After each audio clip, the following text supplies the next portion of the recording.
Happy Thursday, guys, and welcome to the venue live. My name is Roger Ramirez, and this is Houston's first online live performance venue. Wait, I'm not doing that shit today. Nope. Today it's not about that, guys. It's the takeover. We are here with Roger Ramirez at R&R Studio. I am interviewing him for a change. So you guys are in for a treat. You're gonna get an intimate look with Roger. You're gonna get to listen to a little bit of my life and ventures and dumb things that I normally don't get to say during the regular shows. But thank y'all for watching. Thank you for all the support, guys. It's super awesome what has become of this in such a short time. And it's a pleasure to get this done to me because I'm normally interviewer. I'm normally doing this for people and it's, yeah. And it's cool to answer some questions, you know, because yeah. I don't answer a lot of questions. I don't answer nobody, but today I am. Right, yeah. So, I'm having a little bit of technical difficulties. Well, guys, we got some chocolate. we got some grape juice. Fermented grape juice. Okay, we have some cheese. We're gonna have a good time today, guys. Today we're not gonna have a regular show, so it is a regular show. It's just not run by you. Yeah. Okay. Yes. That makes it irregular. It makes it a little bit better. That's right. A little fun. I am Karina Nistal. I've been a guest on his show before with my band, The Conquerors, and that's December 17th. So you guys should check it out. Yeah, we also have Alex in the studio, the lovely Alex. She's also in with us, so... Hi, guys. And I actually have a microphone today. I usually don't have that privilege, so you get to hear... Wait, so we're doing like a podcast today? Kind of. Like a video podcast. I guess. Awesome. Next time we just need to bring some joints. Like, oh, wow. Like in April. I can handle some joints. In April. 420? Okay. 420. That's for our next podcast. Yeah. Anyway, I'm doing the interview today. It's my turn. I hope I can live up to your big shoes. He's been giving me shit about, just doing this. So I have. If you guys like what I do, just say hello and give Karina a shout out. Karina, what do you have open? Do you have YouTube open or Facebook? Is something playing? Do I? No, I mean, I'm just saying because I'm kind of watching here too to check for comments. Yeah, I have Facebook open. Okay, cool. What's up, Anibal? Thank you for watching, bro. I don't have anything open because I need my interview questions. It's no problem. Yeah. We'll take care of that. All right, good. Well, tell us a little bit about you. Tell us a little bit about your background. My name and what I do. I mean, no, that's the norm. Shit, I dropped chocolate. Where's your family from? How'd you get here? I am Mexican. Yay! I was born in Mexico City. Chilanguito. I am a Chilango.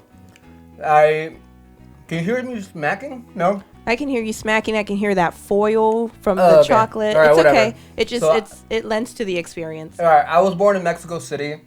My dad decided to come over here.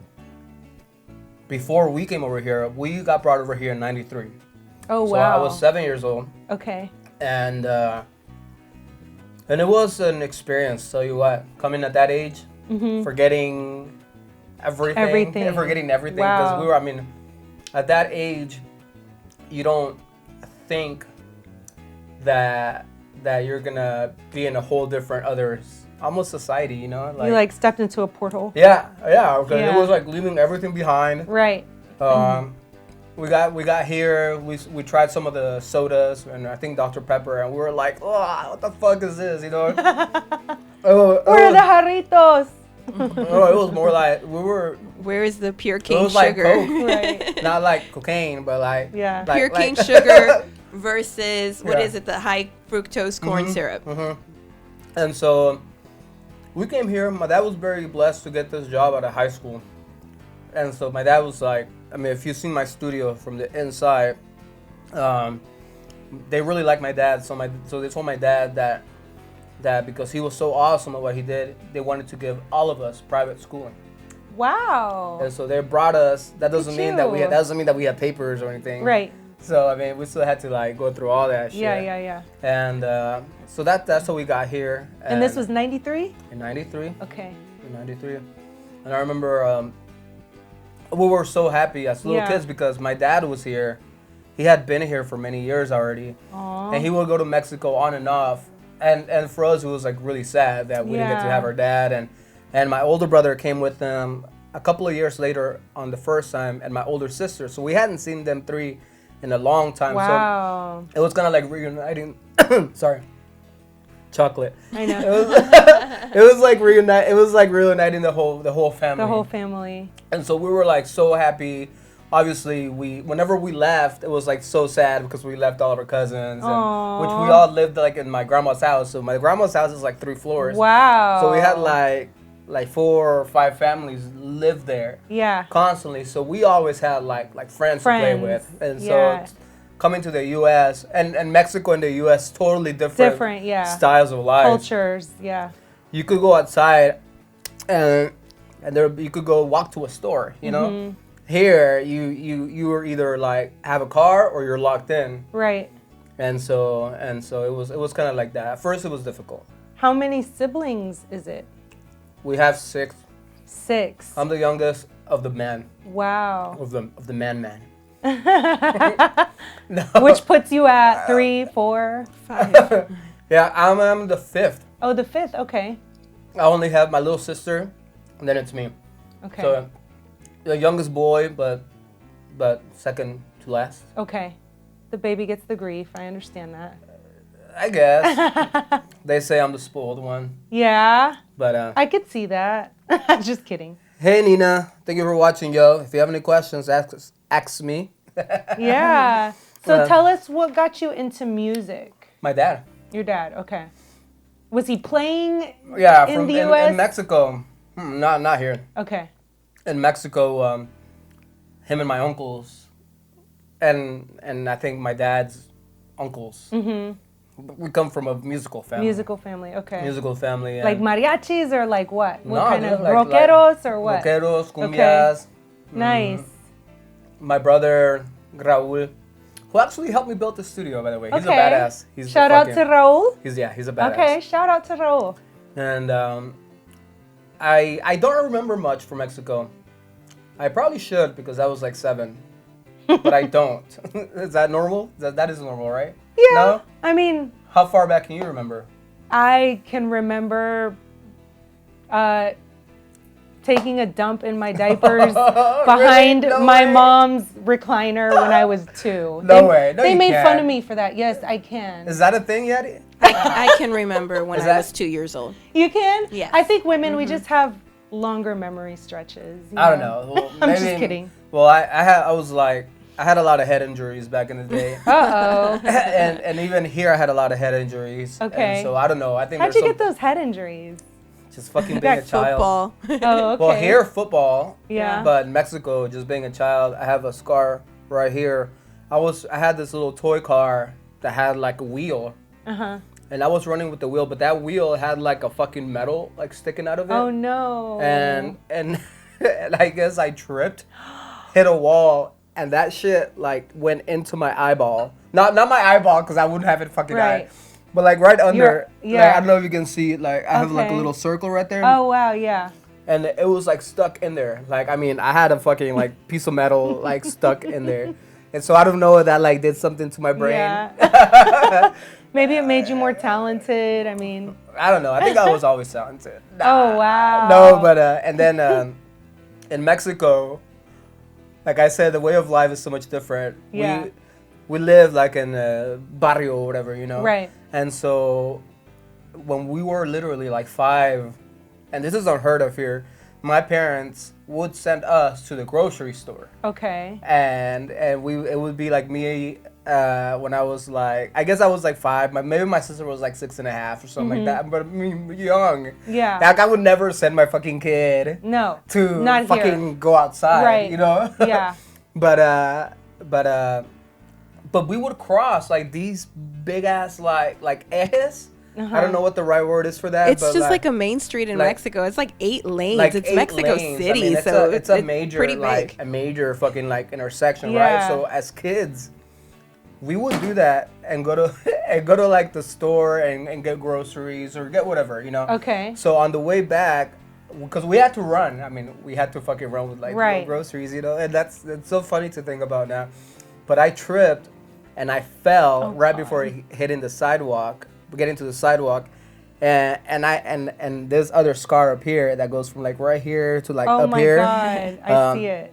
Yeah, like it was like fucking just Oh, open. God. My sister was like 6.5. Aw. I remember she picked me up and like she accidentally, I think, put her fucking hand in my fucking head. And so then like the guy. Show the camera your scar. Like lean into it. I don't think you can see it. Yeah, you can kind of see it. It's along There the it is. eyebrow. I think I had to get like, I don't know, 42 stitches or some shit like that. Wow. Yeah, and so and in Mexico, and every time like I get hot, it fucking like starts getting red because I don't know, they didn't do it right.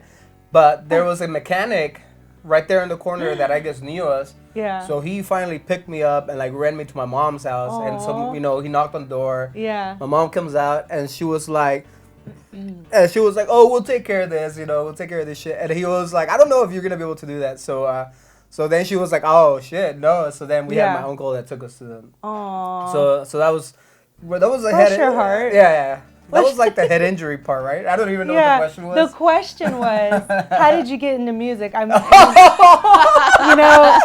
we veered off course, but I feel really bad for you and your stitches. Because I couldn't remember something. How do we go into that? So into music. Okay, so yeah, I don't know how we just ended up there. Yeah. So my dad. Oh yeah, because I couldn't remember much of music back then. Yeah. So I was like, because maybe head injuries. Okay, I got it. So my dad was always a musician, and I didn't start really learning music until when we come to the U.S. My dad, and I know it sounds cliche because I've heard a lot of people tell their story here about how they started in music. Yeah. You know, they all say that their dad gave them this guitar, but my dad, you know, he found this guitar in the trash, you know. Oh wow. Because whenever we got to this country, we were poor. I mean, we were like really poor, and so we weren't like starving poor, but we would go to like a lot of garage sales to try to just find whatever, you know. Yeah, of course. And then shit, I do that shit now too. Yeah, of course. You know, there's always some good shit. But my dad found a guitar in the trash, an acoustic guitar, brought it home, fixed it up, you know, put strings, and then he just showed me a couple of chords. And, wow. And you know, I learned a couple of chords. Didn't really put much interest to it. A couple of years later, my brother Raul, he played the recorder in Mexico, so we would stay all like pretty much all the siblings in one room in the apartment that we were living in. And he would play like La Bikina, bum bum bum bum bum bum bum bum bum bum bum. And so I was always like, man, that's badass. And so I started playing the recorder.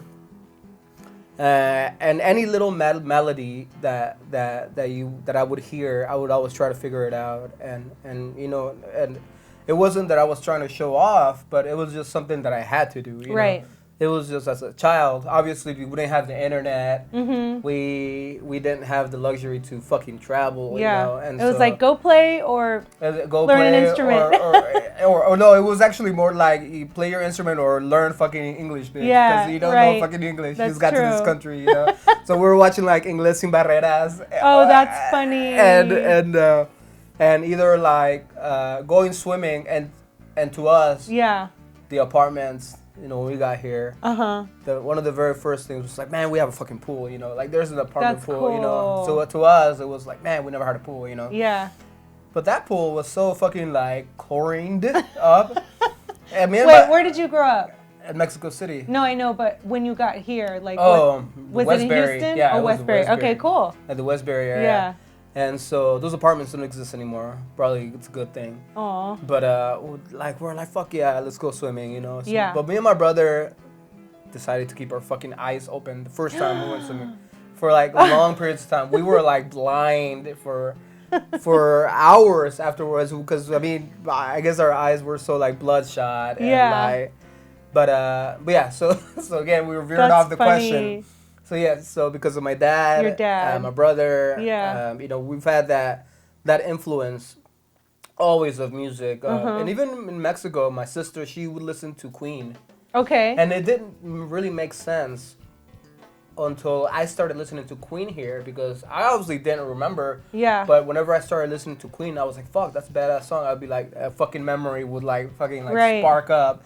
And it would be like, oh shit, like I remember Anna would listen to that. Yeah. You know, but we had no idea what the hell they were saying, who it was. Right. So yeah. That's cool. So Queen was one of your early influences.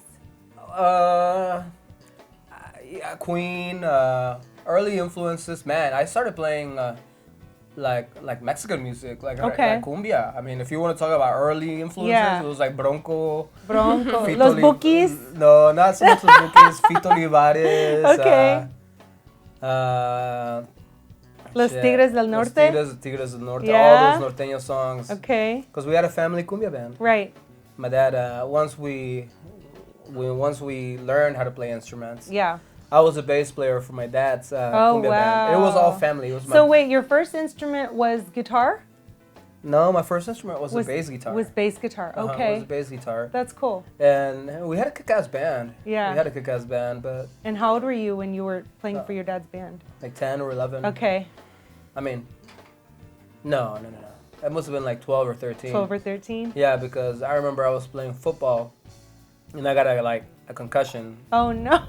To where Here we go with the head injury. He got a concussion, and then suddenly he could play. Yeah, I was a virtuoso. Yes. No, we were playing football against a deaf school, and I got hit from second play of the fucking game. Oh, Give me the ball, it hit me from behind, and it's all on video. We don't have the video, or I would fucking show it. Everybody gets up, but I don't fucking get up, you know? I'm like sitting there like cold, out cold. And this is what I am told. You know, that whenever I woke up, I told my coach, like, I think in Spanish, that I was done to put me in the refrigerator, you know?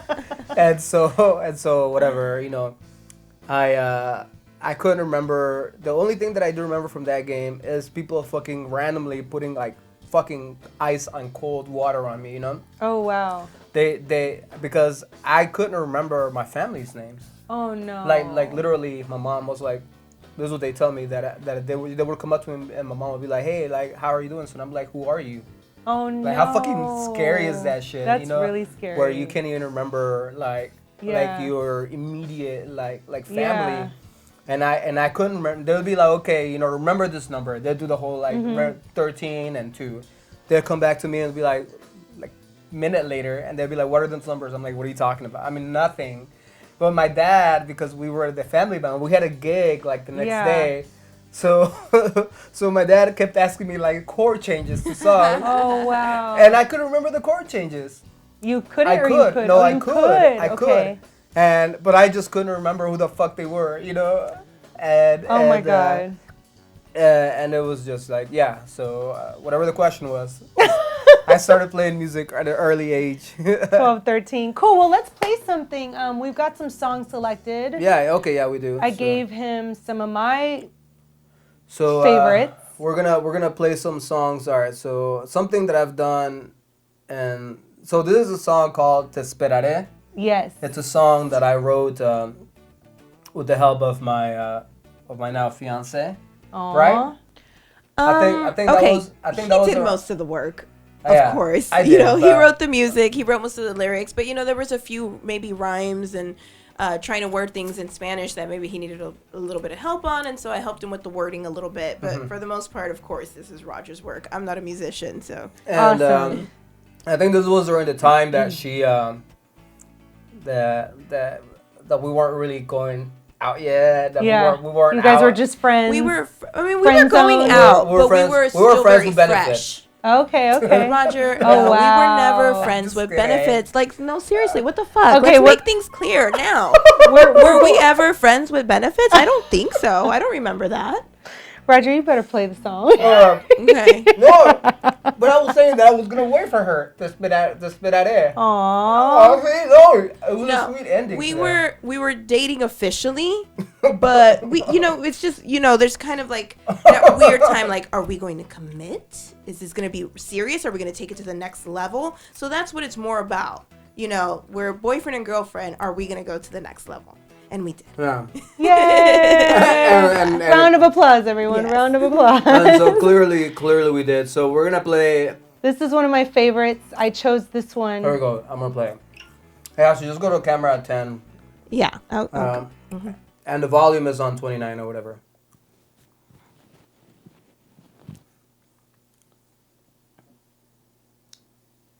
Oh yeah, and I don't think we're gonna hear it. Why?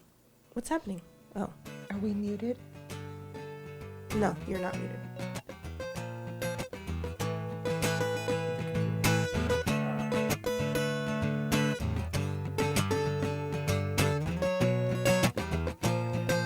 Yo estoy aquí, apasionado contigo y sintiendo tu calor y sintiendo tus besos. Yo estoy aquí, desesperado y angustiado. Cuando llegarás, te esperaré hasta el fin del mundo. Yo aquí estaré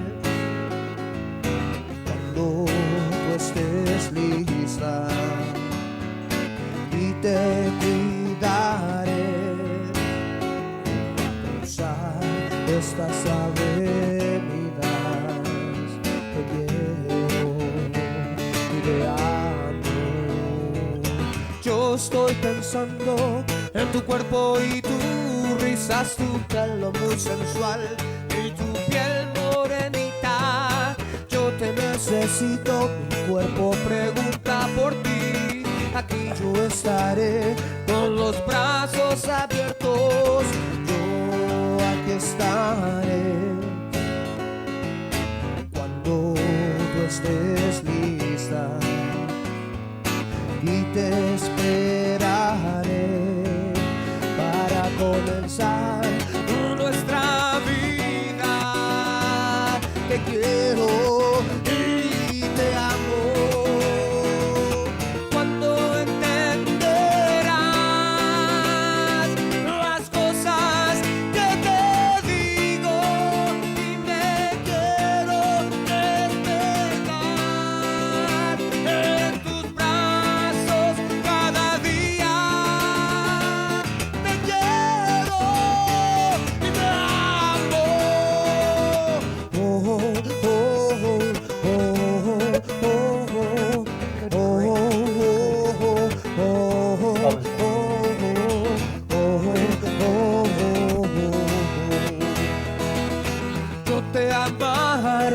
Yo quiero compartir mi vida y te querré todas las mañanas y te abrazaré cuando tú estés triste y no jugaré con tus sentimientos. Yo aquí estaré cuando tú estés lista y te esperaré para comenzar nuestra vida. Te quiero y te amo.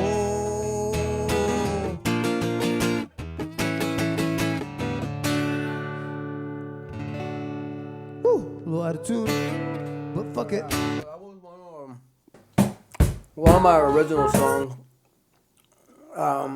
Just Esperaré. I really love that song. It's a great song. Yeah, it's the first one that caught my eye. I mean, I had a really hard time digging out your stuff amongst the 107 plus videos. No, what are you talking about? Even more. I Yeah. have like 700 videos. Yeah, no, I know. Well, trust me, I dug through. I'm just talking about maybe the last couple of R&R episodes, but there's so many videos that I was just like digging. Yeah. And then I was like, oh, this is nice. You know, this is, and I could tell that was, because you and I had a conversation, like we had been planning this. Mm-hmm. And you kind of started showing me some stuff. So I went back and listened to some stuff, and then I stumbled on some more stuff. So that was You were just going down the rabbit hole? I was going down the rabbit hole, yes. I was stalking you with purpose for this interview. Yeah. So I know that you play, bass, guitar, keys. I mean, keys actually are You my know what? favorite instrument that you play. I Sax? lied to you earlier. What? Sorry, guys. I do play more instruments. My very, very first instrument, I remember now, is in 3rd grade. Those No, head fourth injuries grade. did Fourth some grade, yeah. damage. 4th grade, the trombone. I started playing The trombone. And there Okay. actually is video online of me. On your channel? No, not on my channel. I have Okay. the VHS. Oh, You know, back in the wow. day. You got to convert those. I do. And Baby Roger? And it was whenever I first started. It was like the Bravo School of Music. My dad put me in lessons from an early age. We couldn't afford a saxophone, which is what I wanted to play. Right. So this teacher gave me a trombone, and so I learned I played trombone for 2 or 3 years, and I ended up getting like the most accomplished musician award. Oh, wow. And so we had this big old recital, and on the video there, sure enough, I'm walking to the front with my trombone. And That's so so fucking funny. And the trombone's bigger than you were. to get my award, and so I did play the trombone. That was my first instrument. Okay. And then bass guitar? See, but it was all happening at the same the time. same time. I mean, a lot of instruments were happening at the same time. So, pretty much everything you've picked up, you've been able to play. Yeah. You know? I gotta say, though, like, my favorite, I love watching you play the keys. Oh, yeah? Like, I really do. I mean, love watching you play the keys. You're fluid on... Modesty, I tell you. Yeah. You're fluid at everything, but to see you play the keys is, like, truly a vision. You know what I mean? It's like, it's really cool to watch you play. You know,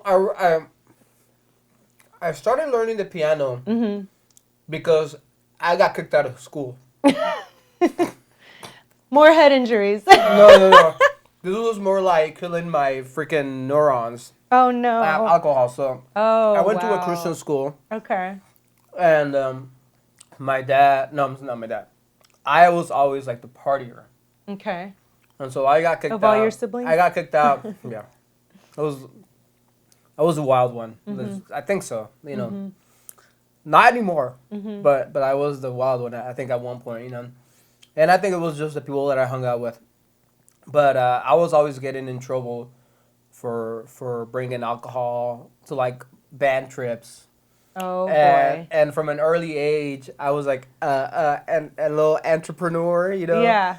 I was always I was really smart. And I was selling cheat sheets. I was literally selling cheat sheets at my school. Wow. And I somehow, which I'm not gonna say how, but who knows, got a hold of all the teacher edition books. And back in the day, I don't know how it is now. They have the answers. Right. And these teachers, because they were lazy, I'm assuming. Yeah. They just literally gave you the test from the fucking workbook. Right. And so I got a hold of those, started like printing them out. I put them on those clear pens. And it would literally be like a 10 question, like multiple choice, right? Yeah. And I would have just sell the correct answers, like 1A, 2C, 3B, you know. Well, no wonder you got expelled. I would sell those pens for like $5. Oh, my God. And it happened for months. Wow. For months and months. And so finally, I guess somebody, some jealous bitch, they ratted me out. And so when I was on a band trip, they raided my locker. And I could like imagine them on like, your band trip. Like them be like, yeah, we're gonna get this guy now, you know, like fucking everybody just like, pff, and sure enough, I had like an organized like by weeks. Like this week is this. Like I had, you know, like the shoes, like in your closet, like you have a shoe thing that you hang from like your door and you put your shoes on there. Well, I had like a little miniature thing with like pants for like each fucking week. Oh, wow. And so I got sure enough, I got kicked out of school. And so my dad was like, you need Jesus in your life. Aww. And so he took me to church, you know. And so then I met this priest, badass priest. And he loved the Beatles. Okay. And so that was actually the start of my recording like era, you know. Yeah. He was like, and I knew a little bit on the piano because I had been trying to play piano already. I really love Drops of Jupiter by Train? by Train. Okay. I remember I love that song. And so I was like, duh, and so I learned it because I was like, man, that's a really cool riff, you know. Yeah. And so from then I was like, man, this is so fucking hard, you know. So my dad took me to church and they needed a piano player. Yeah. And I was like, yeah, whatever, I'll try Start to play playing piano. the funky organ. I was like, no, I wasn't that good. And I must have been like 17, and I started playing the piano, and that's really where I kind of mastered. Not that I'm a master at the piano, but really where I got the confidence. Church. And you know, not because of church. Don't confuse that. No, I mean, you were at because church. of You the were of the playing at music. church. The music that churches have is very non-secular. Very awesome chord structures. You know. Right. Yeah. Very free. It's not like cumbias and stuff that I was used to. Of Like course. 1, 4, 5. Right. You know, not cookie cutter progressions. But that's why I think, you know, I think it's great that you learned in church, because I feel like you got an education, whether it's church or not, that a lot of people don't get. Maybe some people will learn how to sing in a church choir, you know, but you actually played keys in church. Like, that's a big deal. And I learned, you know. Yeah, that's a big deal. And I did that for 10 years. So I met that priest, and over time we became real good friends. Yeah. And he was like, hey man, like, I write songs. Yeah. And I don't know anybody to record them. And I was like, shit, I don't have equipment to record. He was like, let's make a deal. I am gonna buy you everything to make a recording studio. Wow. From a Mac. I have my first MacBook Pro, like that first year they came out. Wow. He bought me a Neumann microphone. Okay. Monitors. Okay. He bought me everything that I needed to start a recording studio. But as a payback, I had to record his first 2 albums. Okay. And so I was and what like, did he do? He was a priest. Okay, but like he wanted to record. Oh, like, his songs. Oh, his He's songs. a songwriter. So he was too. writing like Okay. real cool, like Beatle-ish Oh. Christian music. Oh. And he a big Beatles fan, and so he got me into a lot of music theory. That's cool. And his music is very Beatle-ish. And he got me into the Beatles. So my first album ever recorded, what's up, Seth from Post Prophet? First album ever recorded was a Christian album. Huh. But it was like a very very like Beatle-ish Christian album. Very, very cool music. I'm sure if we redid it again, it would be like fucking awesome. Do you guys still have these recordings? Yeah, of course. I do have Cool. them. I love that album. You got to pull these out. I'm intrigued. Oh yeah, I love that Yeah. album. It's very like primitive in the recordings, but I love that album. It was What good. happened to your friend, the preacher? Oh, I just saw him the other day. Oh, really? Yeah, we're still friends. Cool. I did some community service. No. Okay. Okay. He gave me 16 hours. Wow. No, Okay. he's good, and so that's how he got into recording. Nice. It was good. It was all. I was meant to sell cheat sheets. Yeah. To get just kicked to out of end school. up there. To end up to get put, and so then he put me through recording school. Wow. Through Digital Design. Yeah. The people that make like all those Avid consoles. Yeah. Pro Tools. Nice. He had a musician friend that they spoke, and they ended up paying for me to go to Dallas and study in Dallas. Okay. And get my certification, which is those awesome. certificates Yeah. right there. I was one of the first certified engineers for Pro Tools, like actually certified. Wow. In Texas. That's so cool. When I was like 18 or 19 years old. Okay. Yeah. You had people who like believed in you and, you know, just invested in you. It was cool. It was very cool. And to this day, me and him, it's really funny, the relationship between me and my friend the priest. Yeah. And people, churchgoers in him, because you know they were like, oh, el padrecito, you know, whatever. Yeah. You know, as you can imagine, I'm like, what's up, dog? You know, like. Yeah. Like, you know, like, what the fuck? You know, I mean, you know, Yeah. we're friends, you know. You guys are raw together. Priests are regular people as well, Yeah, you know. of course. You know, and so he's one of those, like, really, like, down-to-earth people. Yeah.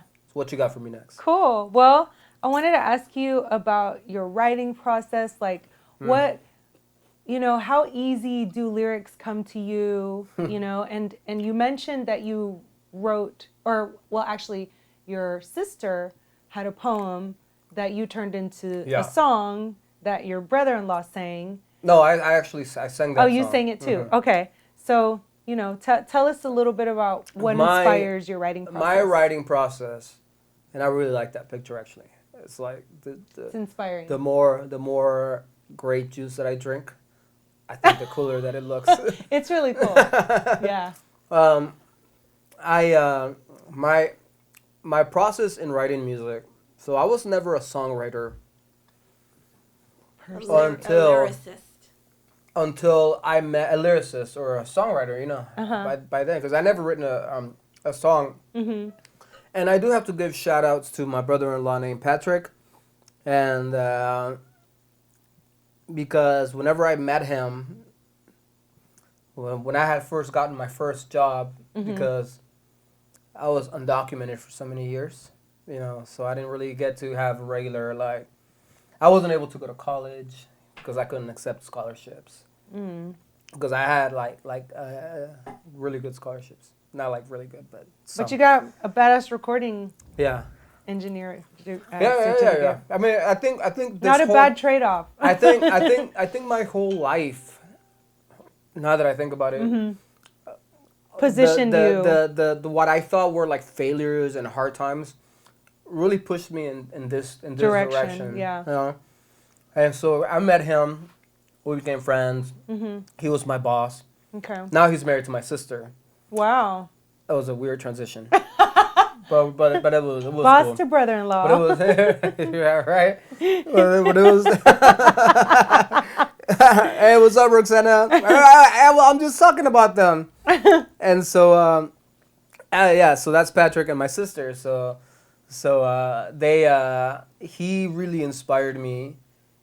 We started playing together, and he had all these songs that he had written, and he really inspired me because I saw how easy it was for him to come up with chords, and music to me have always been super easy, And what does he play? He plays guitar. Okay. And he did a session here already. Badass singer-songwriter. He is the guy that I did all those acoustic recordings with.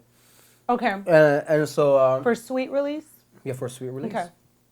And which we will play. Well, we're gonna play some of those songs too. And I just saw the ease, and I was like, man, that's so cool, I've never dealt with a songwriter, and so I low key I started writing some songs. I was like, man, if he can do it, why can't I do it? Yeah. Not in any try to competing kind of way, because we were really he inspired you. He inspired me, right.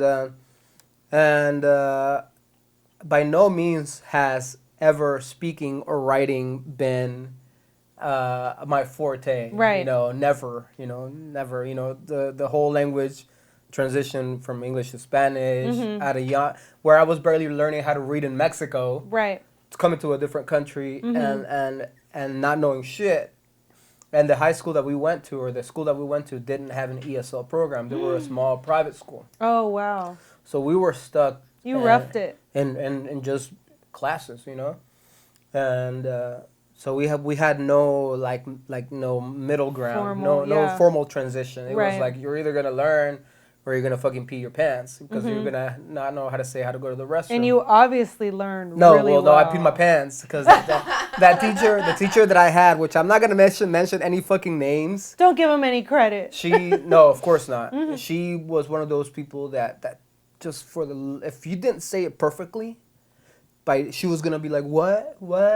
Yeah. And I had teachers like that. And me being a fucking third grader who doesn't know the language, she just, I didn't know how to say go to the restroom, so I ended up having to piss my pants, and it was just really, it wasn't an easy transition. Right. So from all that, and I was never really comfortable. Oh, and I had a lisp. Aww. On top of all that. Was it nervousness? Because I studied a little bit of vocal therapy. How did the lisp happen?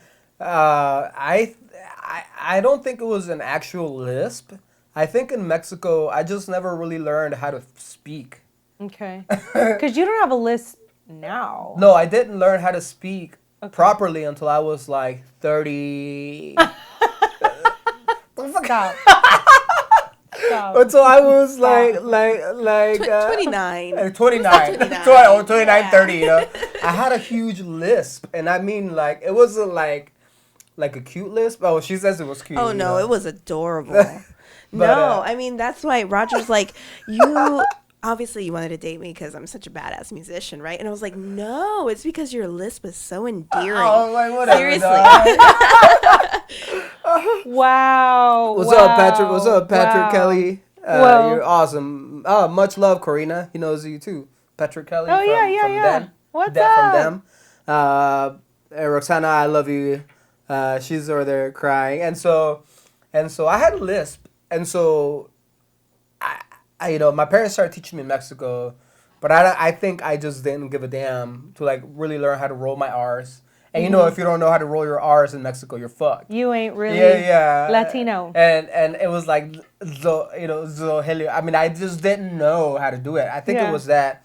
And that's just how And then they, having R's in your name. and you that know? and that's just how they just let me grow. And they're Right. like, oh, he's cute, whatever, Aw, you know. he's And got a character. And I didn't know how to say my S's. I would be like Oh. S.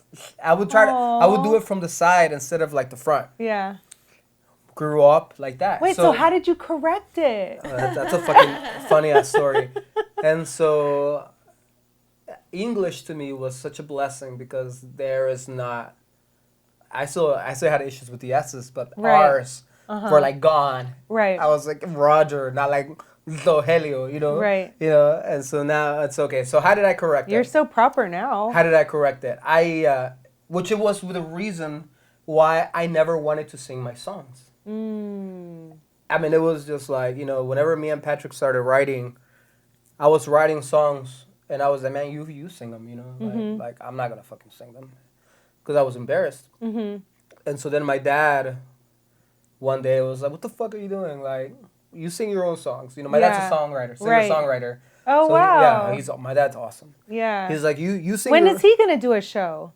Oh, he needs to do a show, huh? Duh. My dad's a really awesome singer. Bring him in here. Yeah, that's true. Papa. And so and so my dad was like, you know, sing your own songs, whatever. So I went through a stage where I was singing my songs with a lisp, which you will never find those recordings. They're there, Oh, wow. but they're Are they hidden? They're hidden. private? They're on private. They're all on private. They're on YouTube, but they're on private. Like once, if anything ever happens with this, sure, I'll release them. But You're like, they're like, there's 700 videos No, and and 598 with have the a fucking list. No, but how did I correct it? I had found a way to gargle the back of my throat so that I could say like R's, you know, it was like the fake, like I can do it now, you know. Yeah. But back in the day I was like, Yeah. and so my allergies fucking sprung up at like 25, 26. you Yeah. know? Living in Houston. And so I did not. I was getting sick every other day, and it wasn't just like sick. I mean, I couldn't talk. Mocoso. My throat was like, I felt like I had a glass in my throat. Oh, no. Like it was that bad. Like Yeah. I would be crying because as a fucking grown man at Right. Methodist, because I just didn't know what the fuck was wrong with me, you know. Yeah. And so finally decided to take my tonsils out. I was like, done. I'm taking them out. So then my speech got worse because I had tricked myself to saying the R's with Yeah. gargling my throat. So now I didn't have no fucking Oh, what's it, the no. uvula? Bulba? Or no, I don't know. Uvula. The little bell, Yeah. bell, you know? Like I didn't have that to yeah, chronic strep, I'm sure that I didn't have like a way to trick myself. So I was Yeah. like done, you know? I was like, it's over. My life is over, right? So I got on YouTube and I was like, man, I'm gonna research on YouTube how to roll my R's. Fucking, I think it was very quickly. You know, a couple of days go by. You know, I'm looking at all these Hispanic people because I'm sure they fucking know how to do it. You know, so I can't do it. I can't do it. one day I got so frustrated that I found this white girl. And who better to learn from somebody that is not used to doing it, and, Right. you know. And so this white girl online, which I love this chick. I don't even know who she is, you know. I don't even remember her, but she has a special place in my fucking life. In your you know? our rolling heart. So she did like a ka technique, like ka, and just blow air as you're kaying. And one day I was just like, I was like, wait, I've never made that noise before. Yeah. You know, I think I did like two like. No, that was way too good. I was Yeah. like, it was like, and I was like, That's my it. fucking light bulb went off. Yeah. And I was like, that's it. Wow. I can do this. But I didn't right away. It wasn't Without like, vocal therapy. that day wasn't like, no, actually that day I was like, fuck, like I did it. And I think it just took that one time to get my tongue to be able to recognize where it needed to be. The movement. Because afterwards I was like, He starts beatboxing. and I was like, Space Odyssey, where it's like, dun, dun, dun, you know? I was like, but yeah, so I started, I don't even know if I called you, I don't even, I think we were living on my, close to my dad's house at our first rental house. Oh, yeah, in Westbury. I fucking went to my dad's house. Wow. I called him, I was like, Dad, I'm coming over.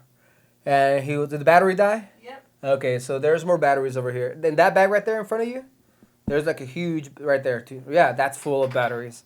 And so I went home to my dad's. I went to my dad's house, and I was like, Dad, I'm gonna tell you something very important. You know, are you gonna be home? He was like, Yeah, son, come on. You know, I go into his room and I'm like, Raul. You know, I just say his name. And he was like, you did it. And I was like, I'm a fucking like 30-year-old man, like having this like super special moment, Yeah. you know, with like my dad. That's so cool. And such a simple, like, special moment, Yes. you know? And I was like, yeah, just let me go through life. I wasn't mad, but I was Yeah. like, yeah, just let me go through life with you know, just you know, not knowing, you know, that I Yeah. could, or thinking that there was Right. something wrong with me, you know? And so, sure enough, after that, I was like, you know, fuck that. There's nothing wrong with me. So I started researching how to do the S's, and it was like, I was trying to make it too complicated. Yeah. And so We psych ourselves out. and so now, I mean, Yeah. so that gave me the like, little confidence that I Right. needed to be like, fuck, like I can sing this shit, you know? Yeah. Because I knew I always had pitch. Yeah. I could always harmonize, Mm-hmm. and I always knew when people were fucking up. I always knew as far as like when I was in choir, because I was in choir with Lisp, I guess. That's why we never won state, probably. It was like, no. And so, and so the question was some of my songwriting style. Your writing process. My like, writing process, What gets okay. you there? What inspired you? Okay, so Patrick inspired me.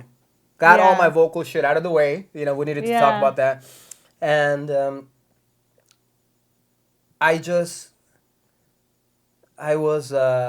my writing style. It's more music. My writing style is more music. So whenever I listen to music nowadays, the music has to really be appealing to me Yeah. for me to find interest into wanting to learn the lyrics. Gotcha. Because I don't know if it's the language barrier that Yeah. that at one time, you know, was like fucking I knew barely Spanish. Yeah. Then I went to learn English and fucking starting Right.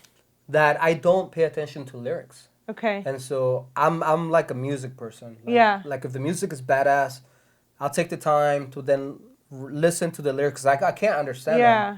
I'll read them and then I'll be like, oh, okay, that's what it says, you know. So my style is I think of a cool chord progression or a cool pattern, you know, I mainly write on the acoustic guitar. Mm-hmm. A cool pattern that I really like, that I really enjoy, and then I go back and think of melodies to go on top of that, and Cool. then I add lyrics. Yeah. See, I like how you did that Excuse me, I just burped. in Te Esperaré. You had some cool, like, towards the end, you had like a little pattern, like a ooh pattern, or ooh, yeah, exactly. I liked that, and I was like, that's so cool. Like, I really appreciate your musicality, you know. Let's play another song. Let's play him another one of your originals. Okay, I have Lujuria Inesperada, which is a song that I wrote. Let's do that one. That's a very raw recording of me playing just the acoustic guitar here when my studio Now came about. this is a post list. Post lisp.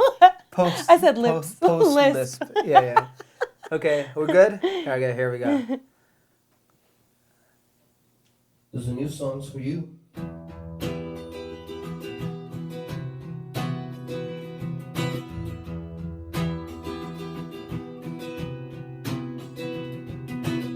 Tú caminas por ahí y yo te encontré en las noches al dormir.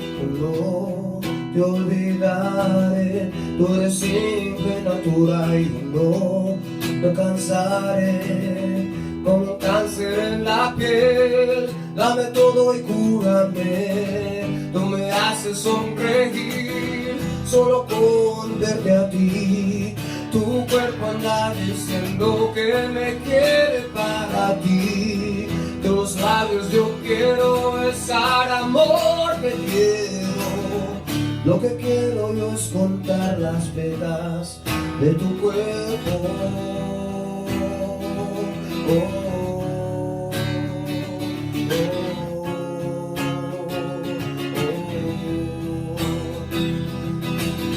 Tú me haces olvidar de mi vida realidad. Y cuando estoy contigo yo lo siento, te siento. No importa dónde te vea, donde sea, como sea, yo sé que tú también lo sientes, me sientes. En las nubes yo estaré, vuelo cerca porque sé que tú me vas a conocer y no te vas a contener. Tú decías que no, pero sí te quiero. Lo que quiero yo es contar las pecas de tu cuerpo.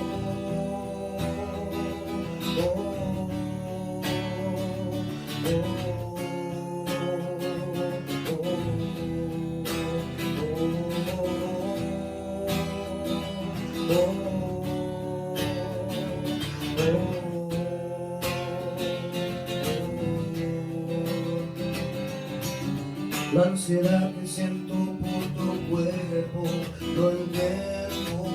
No importa el tiempo que nos veamos, comprendo. Y esos labios yo quiero besar, me prendo. Y en tu cama quiero despertar, te deseo.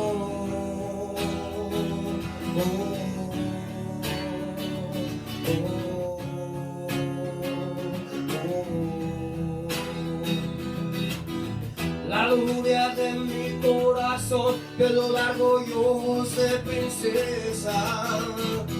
Yo diré quiero en mi cama y hacerte el amor. 529 besos, te quiero llorar. Y si te quiero aventar, y luego quiero entrar.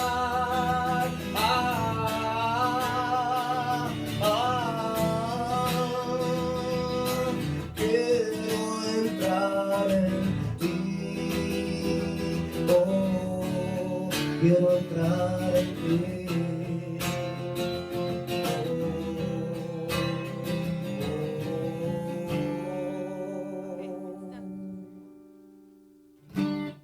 Like yesterday, I finished. Okay, and we're back. Let me mute this. All right, so yeah. So awesome. That was a really awesome original track. I really enjoyed that one. And that was like a raw recording. You know, sometimes because I do have this, Yeah. I get tired of having to to turn everything on Mm-hmm.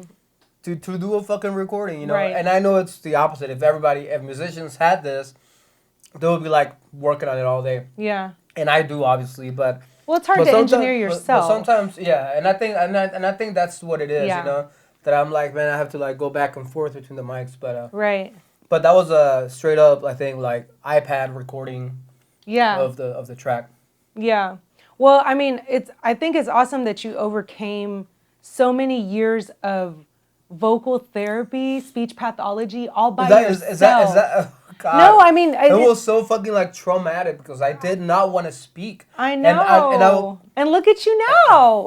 We can't get you to shut up. And No, I I'm was just like, and I was the quiet guy. yeah. The quiet guy always because I did not want to open my mouth. Well, you're oozing with talent. You know, it's like it's and it's I awesome. knew it, but I just didn't want to be like put myself out there. And a lot of people really talk shit to me because of my lisp, and so it made me like gave me that. Kids are cruel, man. Give me that conscious, like, man, you can't be a singer, you can't sing, you can't perform, you can't do this, you can't do that. So I was like, man, I'm gonna be an instrumentalist, and so I just fucking learned every instrument. Yeah, and now you have original compositions of your own. I think I have like between me and Patrick, I think we have about easily like 80 or 90 original songs. Wow. We're gonna put on working on putting a show together. Yeah. To bring here. I know he's got his project, I have my project, and then we have like a combined project. Okay. So we're gonna working on that, and it'll come, guys. Yeah. It'll come wherever you are. Good. I'm pretending like I don't know where the camera You're is. already it getting. Will come. There you are. You're already getting to like one of my last questions, but this question's kind of important because you overcame years of therapy. You didn't want to talk. You couldn't sing for, you were scared to put yourself out there vocally. And then you still deal with, I know one of our last conversations, you mentioned that you've dealt with some criticism. Like you have people that might even, you finally got through all these challenges and then you still have people that criticize your voice. Now, as a singer, I totally understand that. Like when you put yourself out there, you put yourself out for people to share their opinions and share their criticisms. Of course. So tell everyone that's listening, like, how do you overcome that? How do you overcome people that, are criticizing you or have an opinion or have something to say or have said a negative... I smoked a lot of weed. Not what I expected. No. There was... let's see. How do you handle when people criticize your talent? How do I handle it now? Or how do I handle it How did you then? overcome that? It was rough. Yeah. I mean, it was rough because, and I don't know if this, people should care about this, or I should say I'm divorced. And that ex, I'm not going to dignify her with the name, she would always make fun of me because I would try to sing, and she would always be like, don't. I mean, it was kind of like real heartless in a way, That just because I didn't sing like what you would hear on the radio, right? And so you weren't Ed Sheeran or Michael because I wasn't Bublé, and so it was like, don't, like, it's okay, just do what you do, stick to playing sax, and I'm glad that relationship didn't work out because it was just some crazy times. Stifling, it sounds like. Toxic. Yeah. It was a toxic relationship, and even some of my best friends, which I'm not friends with anymore, at the time, would always make fun of me, and they were saying that I had a lisp, and even my style of playing music, they were like, oh, it's too Mexican, like. It's not like, and this is gonna sound real like, maybe improper, but they were like, it's not white enough, and I was like, okay, wow. So all those people, eventually, I told them to go to hell, and I'm not friends with any of those people anymore. A couple of those people have tried to like request me again and find me and like, you were like so awesome. You were like one of the coolest, one of the better musicians we've ever met. And it's like, dude, like, sorry, like, I've moved on. Yeah. That was back in the day, and now I have just a lot of support from my family. My parents and my. I think one of my one of my biggest inspirations is my son, Aw. my little Nico. He loves my music, Aw. and he tells me that. And How old is Nico? 7, Okay. and he's my best friend, That's cool. and he tells me that he's like, "Papi, I love your music." Aw. And so That's sweet. and because of this project, I've kind of put that a little bit to the side. Yeah. But it's gonna come back. Of course. There's a time and place, and so I think that right now, the time for this is where we're at. Yeah. But I think I was too.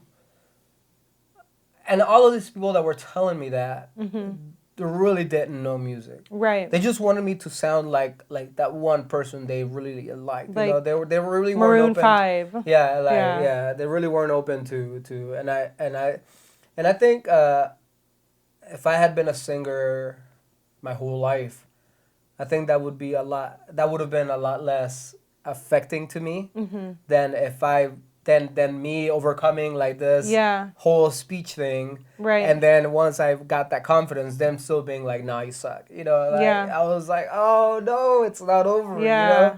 When is this gonna end? Right. Well, people will always criticize you yeah. when you put yourself out Yeah, there. yeah. And so now I just don't care. Yeah. Good. Now I just don't High five for that. High five to cyberspace Yeah, for that. now I just don't care. Do what you love and don't care. So, how long did it take you to build and start operating R&R Studio? Tell us about how you designed this logo. How I designed what? The logo. The logo? Yeah. The logo wasn't that long ago. Okay. So that came after the building and operating. This is the second R&R studio, by the way. Okay. Where was the first one? My dad's house. Nice. We The original R. the original, and it was registered as R&R studio. Okay. Because recently I went to get my DBA again. Uh-huh.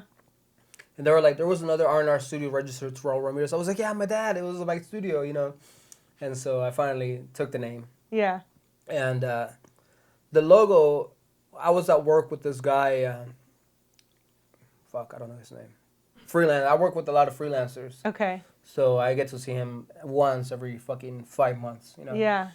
And so it's when I was talking about doing this, contemplating, and I'm skipping forward until the logo. So the logo came after the idea was like there Yeah. of doing this, but the studio itself was done 6 years before the logo, so I didn't have a Wow. logo.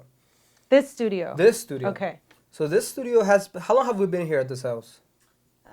6, yeah, almost 7 years. Almost 7 years. So this studio this house was purchased with the purpose of making it into this, Okay. because at the time for what I could afford, and with the layout, I remember when we were house shopping. Yeah.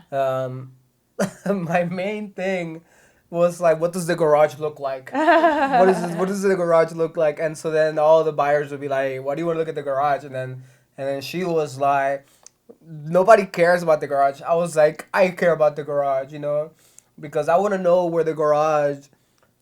Obviously, I didn't have the money to go into a commercial location. Right. But I knew that I could do it, Yeah. I had the vision. I knew what my first studio looked like, which it was only like 2 rooms. It was a control room about a little skinnier than this, and a booth just about the same size. So it wasn't small, it was better than what most people have. Right. Still. Yeah.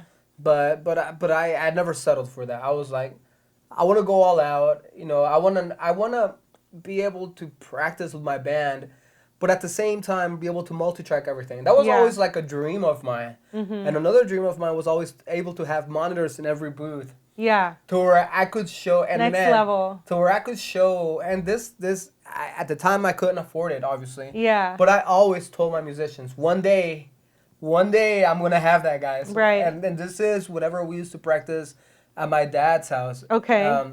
And go just show them a little bit of just the control room right there. Your look. I mean that control room right there. That has been my fucking dream for decades. For decades. She's the Vanna I'm White. just like, yeah, modeling. Yeah, for decades that has been my dream. Alexandra White. And last night, when I was having the Rock Animal Spanish rock sessions, Yeah. we were listening back to the recording, and we were watching it on that monitor, and I was like, wait, I can play this on every monitor, because I have full control of everything. Fucking brought it down, and there it was on every monitor, and I was just looking at it, and I was like, this is my dream. Yeah. I was like, funny. this is literally my dream, man. Like, I have a good friend named Charlie Janto, who's been with me from the beginning. Drummer, awesome, nicest drummer. Now I've met a lot of really super dope drummers. Yeah. And nice drummers, but this guy is just a sweetheart, and he's in a lot of the recordings with me. Okay. He's recording. What's his name? Charlie Janto. Okay. And I remember whenever we were at my dad's house, whenever we were at my first rental house, I used to have my equipment at my rental house, haul everything to my dad's house, because he had that stage, the Apache stage that I was telling you about earlier. Yeah. Which is where this idea was planted like 15, 20 years ago. Wow. It's all fucking wrapped and so many fucking like layers and fucking attachments. Yeah. And we would go over there and practice, and I was like, dude, one day, man, one day I'm gonna have a studio where I'm gonna have like cameras in every room, and I'm gonna have a monitor in every room to where everybody can see each other. Yeah. And I don't know if they were like, yeah, sure, whatever, dude. But Right. but you know what? You did it. This is my dream. Yeah. And as of right now, I don't think I have any other dreams. I mean, obviously, now we're pushing it and growing it, and obviously, my dream is for You're this mobilized. my dream is for this to grow. Yes. And I already have another fucking dream in mind, which is this, to be mobile. Of course. And I already have my design. Yeah. I already have it all. I already see it. Right. And back in the day, whenever I saw this, I mean, obviously, it looks a lot cooler in person now than. No, it looks cool on camera too. That what my dream was, you know. Yeah. And but yeah, it took about 6 years to get it to this point. Okay. The first 5 years, it was just purely a recording studio. Yeah. No live stream. Obviously, live stream wasn't a big thing back in the day. Right. And I just didn't know as many musicians that wanted to do this, and so I had all this just for my bands. Yeah. Just to practice. Now they flock to you. And And I want to point out that he did actually make the logo. Like, you actually made it yourself. Like, you wood carved it yourself. I whittled it. Whittled it. Okay. I don't know the words. No, I didn't whittle it. Whittled it. It's like when you're like, you got like a fucking like fucking, you know. I guess you could say that I did whittle it, but I used to fucking, you know, all the math. That's all math. Okay. Literally. Like all the math to that is like super It's impressive, guys. I mean, when you come and record here, it really is like you feel. Yes. Oh, okay. Yeah, it's an incredible place. It really is a blessing to record here. It's an honor to record here. So right now where we are is the control room. Mm-hmm. And this studio has the control room is used as a booth. Mm-hmm. So we've had horn sections in here. Right. And we'll show the control room, or show it one more time real quick. Just all the controls, you know. So this is the main room.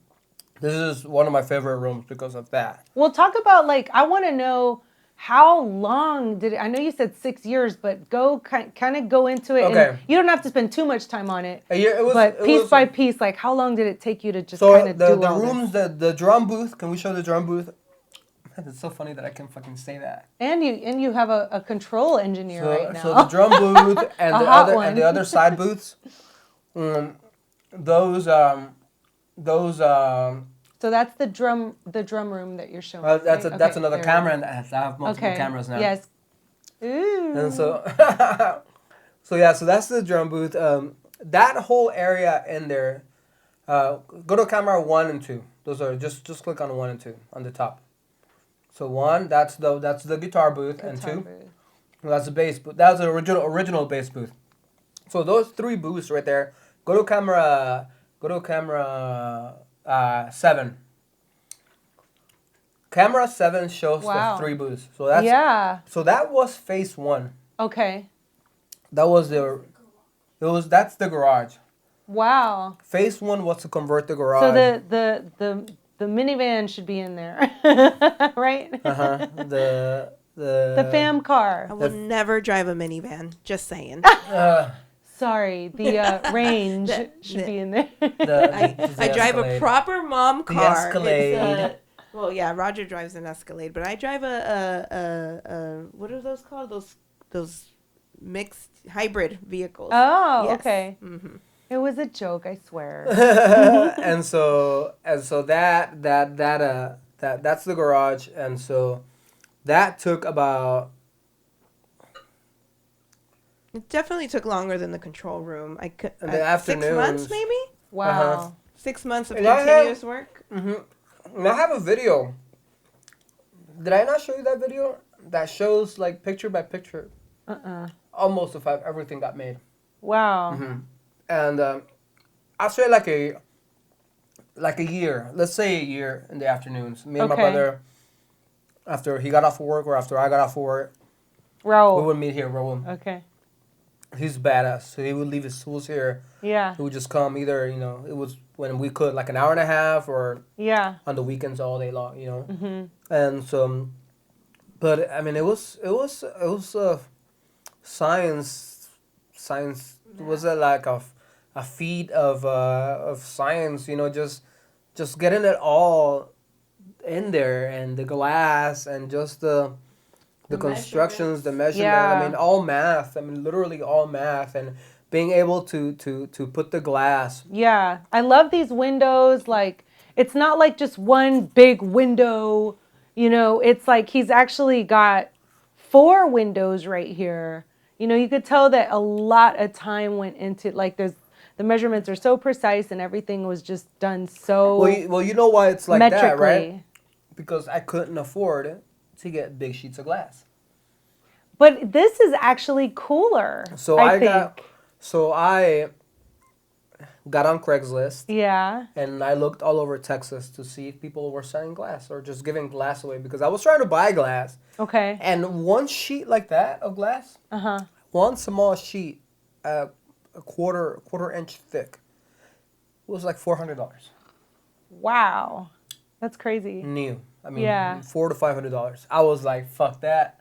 I can't afford that. Yeah. This will never But happen. this looks super cool. I mean, because it's still, you made it look like one Yeah. big glass. That's because I was working with what I was getting from people for free, Good for you. I mean, one thing I've noticed is that you're just very resourceful. I have to be fucking resourceful. Yeah, you're very resourceful. You've got your sponsorships coming in now. Like you've got a lot of good things happening for you, and you've done a lot of research. Like you've gone online and on YouTube, and you've gone on Craigslist, and you've reached out to people. So it's really cool that all of this. It's funny to think about it now together. because there has been a lot that has been done to get to this. Yeah.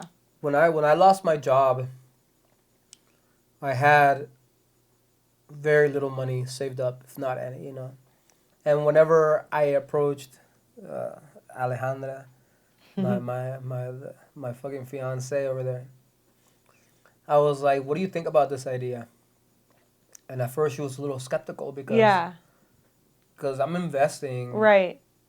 I had the studio, but I needed to do all the networking of the monitors to make it comfortable for the musicians, because musicians, I knew how musicians are. We're gonna come and be like, I can't see that person. You know, how am I supposed to fucking play it? And to be able to take that leap of faith in a way, because it was a huge leap of faith, because she was like, why don't you just record the videos and do it like you used to? And I was like, but that's going to take forever. To record everything on every camera, import the memory cards, get the memory cards onto like the Final Cut, take the scenes, multi-track the audio, mix the audio after the fact. I shit you not, to do one session for a band, like how we're doing it, I think it would take weeks to get those videos out if I had done it that way. But I was like, you know what, I don't know, man. Like, and so finally, you know, we talked a lot, and so we finally both agreed that we were going to do it, and here we are now. We did show 108th yesterday. Yeah, congrats. That's awesome. It's been a struggle. Yeah. It's been sleepless nights. Right. I mean, it's been, you know, bands are here minimally for like 4 hours. Yeah. You know, at the most or at the least, whatever. They get here 2 hours before the show. They have like 2 hour show, and maybe 5 hours, you know. Mm-hmm. But after they leave, you know, I'm here, you know, cleaning up. Editing. So I'm literally here uploading the videos, because there's no editing. You know? Right. Everything is recorded live. And it's just great that my life has pushed me to do this. Yeah. People ask me, do you get tired of this? You do this every day, man. Aren't you burned out? I'm like, nah, man. It's like a different band every night. Yeah. It's a different beast every night. Right. It's a different challenge It's like every you're night. getting a private concert. I don't look at it as like, see, maybe because I have another way of looking at it. Right. I'm looking at it like, you know, this band's come and perform for me. You know, Yeah. like I'm getting what y'all go out there and pay for, and these guys are coming to me and playing a show, and I know they're not playing it for me, but that's how I see it, and I'm like, man, these guys are playing for me, and it's just amazing that I get these quality of musicians, because we've had some badass musicians. Oh yeah, that absolutely. come here and just play a fucking live show, and I get to mix them, you know, like I would never do this at a bar, or right. Not because I wouldn't want to, because nobody knew me whenever I was trying to do this. They would be like, who are you? Like, yeah. Because before starting this, I was like out there trying to hustle. Yeah. And they would be like, we don't know who you are. Right. Like, we don't know you. You know, who are you? You know, you're kind of in our way. Yeah. Because I would try to pass out my cards. You know, like, here, check us out.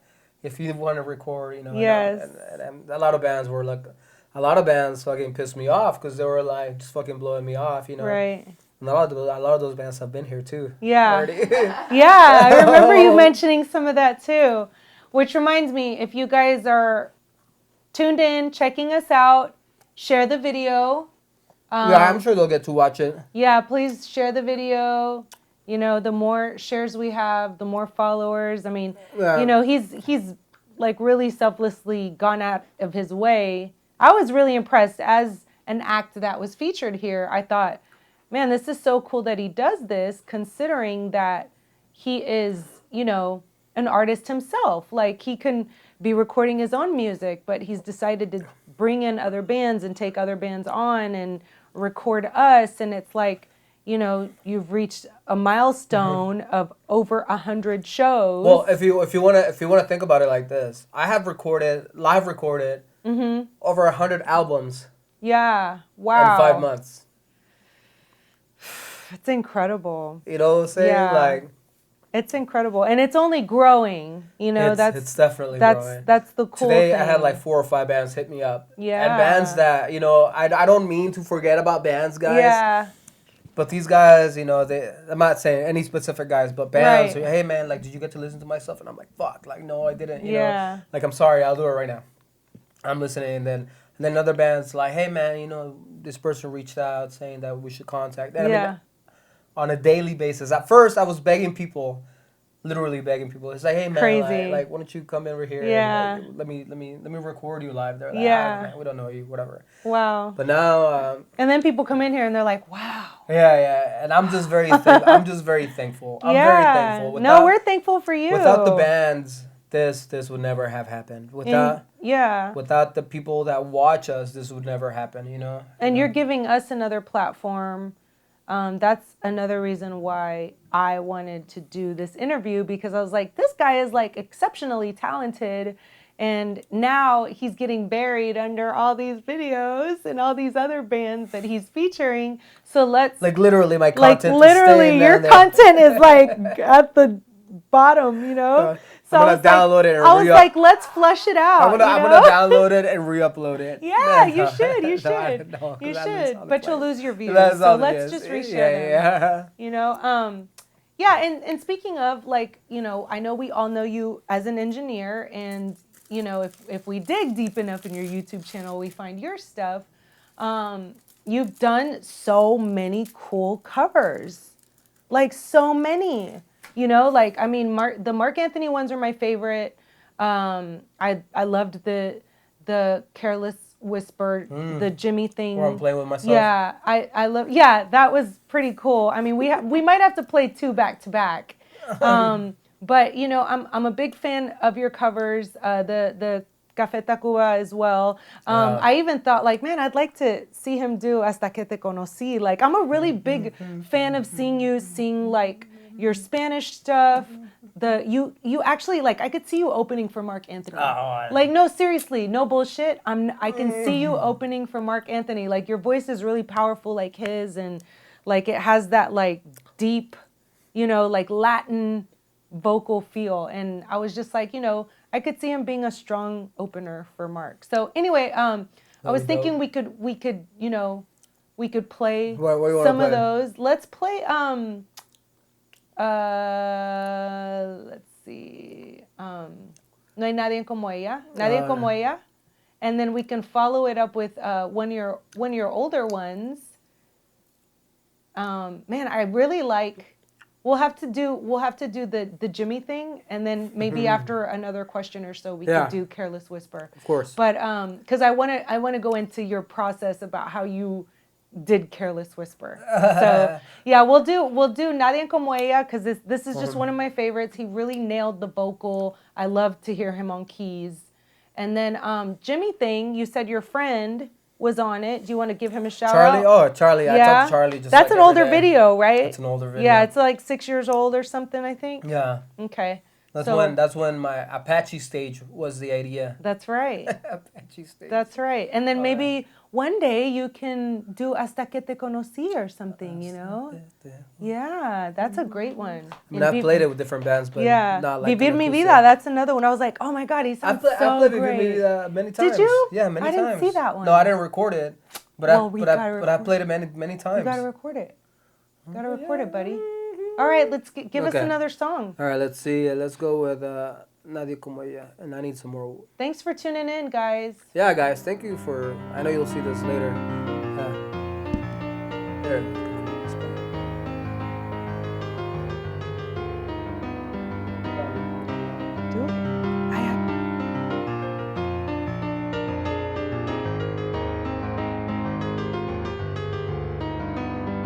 Ella sabe darse toda en un instante, derretir con la mirada un corazón. Ella es fuego que se siente en los labios cuando hacemos el amor.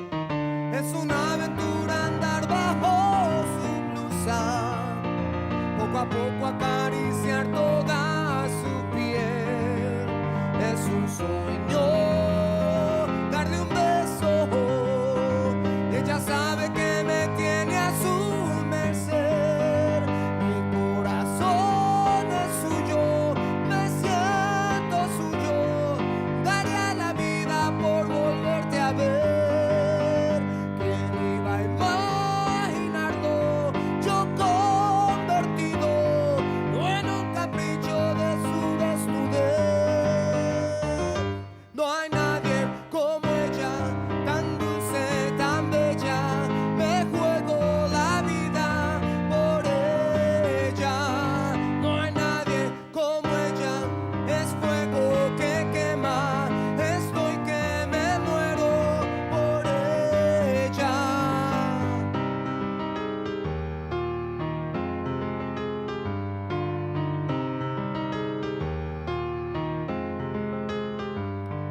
ella no es como las otras que dejaron cicatrices de amargura y de dolor. Vino ella y con ternura otra vez me hizo creer en el amor. Mi corazón es suyo, me siento suyo, daría la vida por volverte a ver. ¿Quién iba a imaginarlo? Yo convertido en un capricho de su desnudez. No hay nadie como ella, tan dulce, tan bella. Me juego la vida por ella. No hay nadie como ella, es fuego que quema. Estoy que me muero por ella. No hay nadie como ella, tan dulce, tan bella. Es fuego que quema y se mete en mis venas y me juego hasta la vida por ella. Nadie como ella, tan dulce, tan bella. Me he vuelto capricho de su desnudez.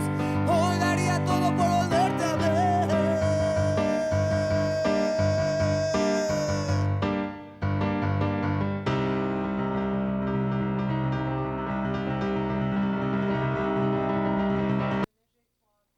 Till I get to the end of this tunnel.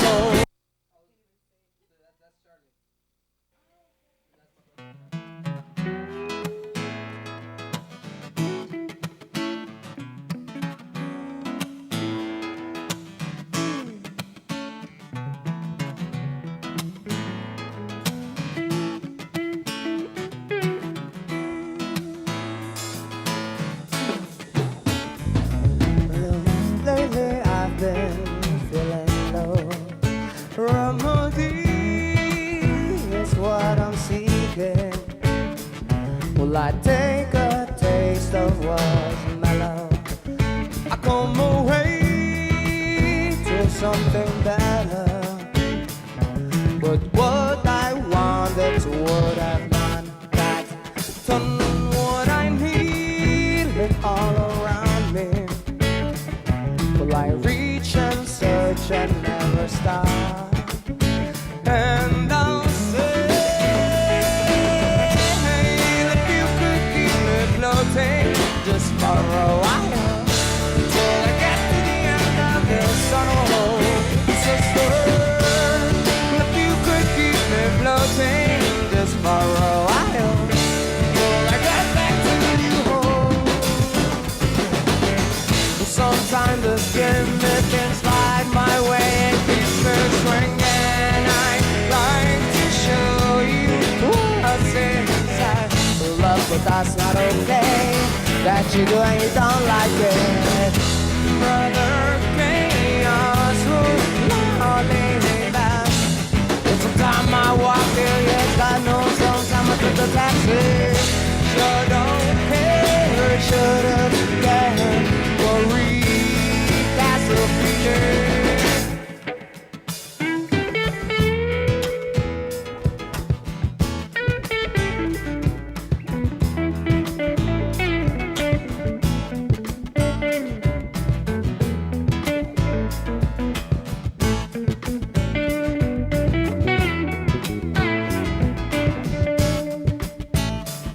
You know the day is gone on my back.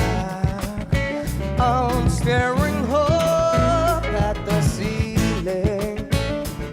Will I take a drink, sit back and relax? I unsmoke my mind, which makes me feel high for a time. But what I wanted to would have none that. Turn what I need, it's all around me. Will I reach and search and never stop?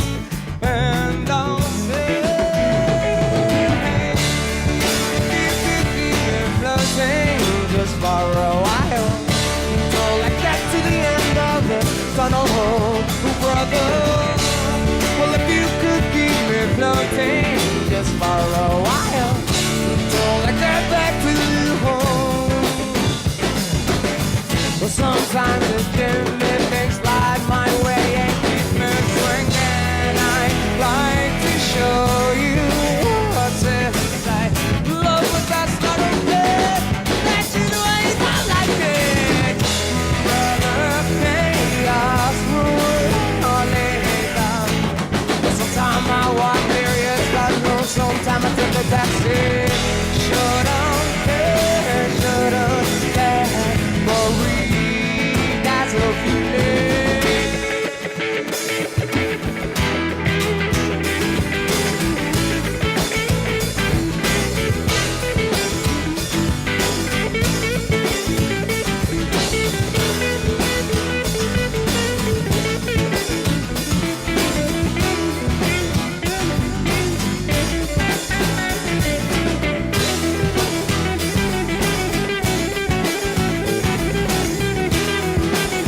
a while until I get to the end of this tunnel journey.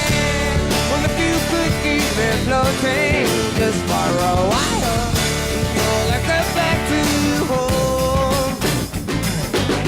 Well, sometimes this Jimmy things slide my way and keep me swinging. I'm trying to show you what's inside. Love, but that's not okay. That you do and you don't like it. But the chaos will not leave. But sometimes I walk here, yes I know. Sometimes I took a taxi. Sure don't care for real. That's so beautiful.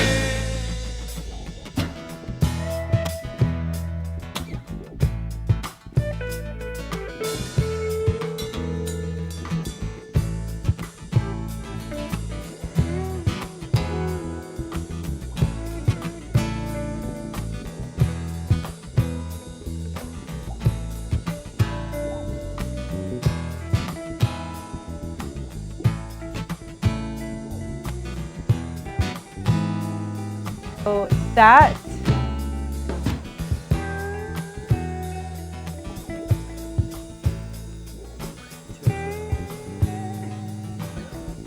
Salud. Oh, there's something happening here, Salud. and it ain't exactly unclear. There's a man with a gun over there. Charlie, he's telling me I got to beware. No, it says, stop, baby, what's that sound? Everybody look what's going down. You know it says, stop, baby, what's that sound? Everybody look what's going down. You know it says, stop, baby, what's that sound? Everybody look what's going down. You know it says, stop, baby, what's that sound? Everybody look what's going down. You know it says, stop, baby, what's that sound? Everybody look what's going down.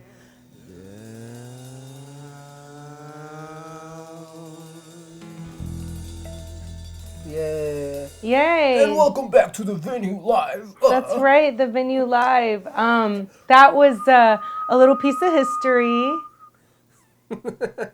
That was Sweet Release. That was Sweet Release like Yeah. 10 years ago. Yeah, that was pretty cool. I picked that one because You dug deep. I did. I told you I was trying to dig as deep as I could. Took you a week to get down there. It took me a long time. I was like, scroll. Yeah, it takes me a long as fucking time too. But that's really cool stuff. You know, you have a lot of cool covers. I love Dave Matthews. We know. And- There's and- Dave Matthews posters all over the walls. If you guys haven't been here, I need a picture of Rashawn Ross. if you got one. shout for out to me. Rashawn. If you got one for me. I don't have any handy. Rashawn is the homie though. He's a great guy. Yeah. Carter Buford was just talking about him on the internet. Was he? It made me think of you. That's funny. Yeah. No, Rashawn's great. Everybody loves that guy. He is the sweetest person ever. I have great memories of him. Like, super great. Well, we had a guy named Glenn Ackerman here. Like a couple of days ago. Well, like 2 weeks ago. Mm-hmm. 30 shows ago. Yeah. And he was like, I know Stefan Lasad from the Dave Matthews Band. He was like, I played with him a long time ago. He's like, he kind of blew up and I didn't. But Aww. but it was cool, man. Yeah. He also plays with Dispatch. Patrick is saying that Rashawn Ross is amazing. And he also, he plays with Dispatch. Yeah. He plays with them, I guess, sometimes. And Rashawn played with Buena Yerba. Who's that? Buena Yerba, they were a band, they had maybe had like one hit, but they were a band like early, like So late, Rashawn's been around late for a while. Late 2000s, before Dave Matthews, I think, or right No, around Dave the Matthews time. was like 90s. Yeah, I think it was. So he's been around for a while. Oh yeah, too. he's been around. I mean, he's been. He wasn't out of high school to join the Dave Matthews Band.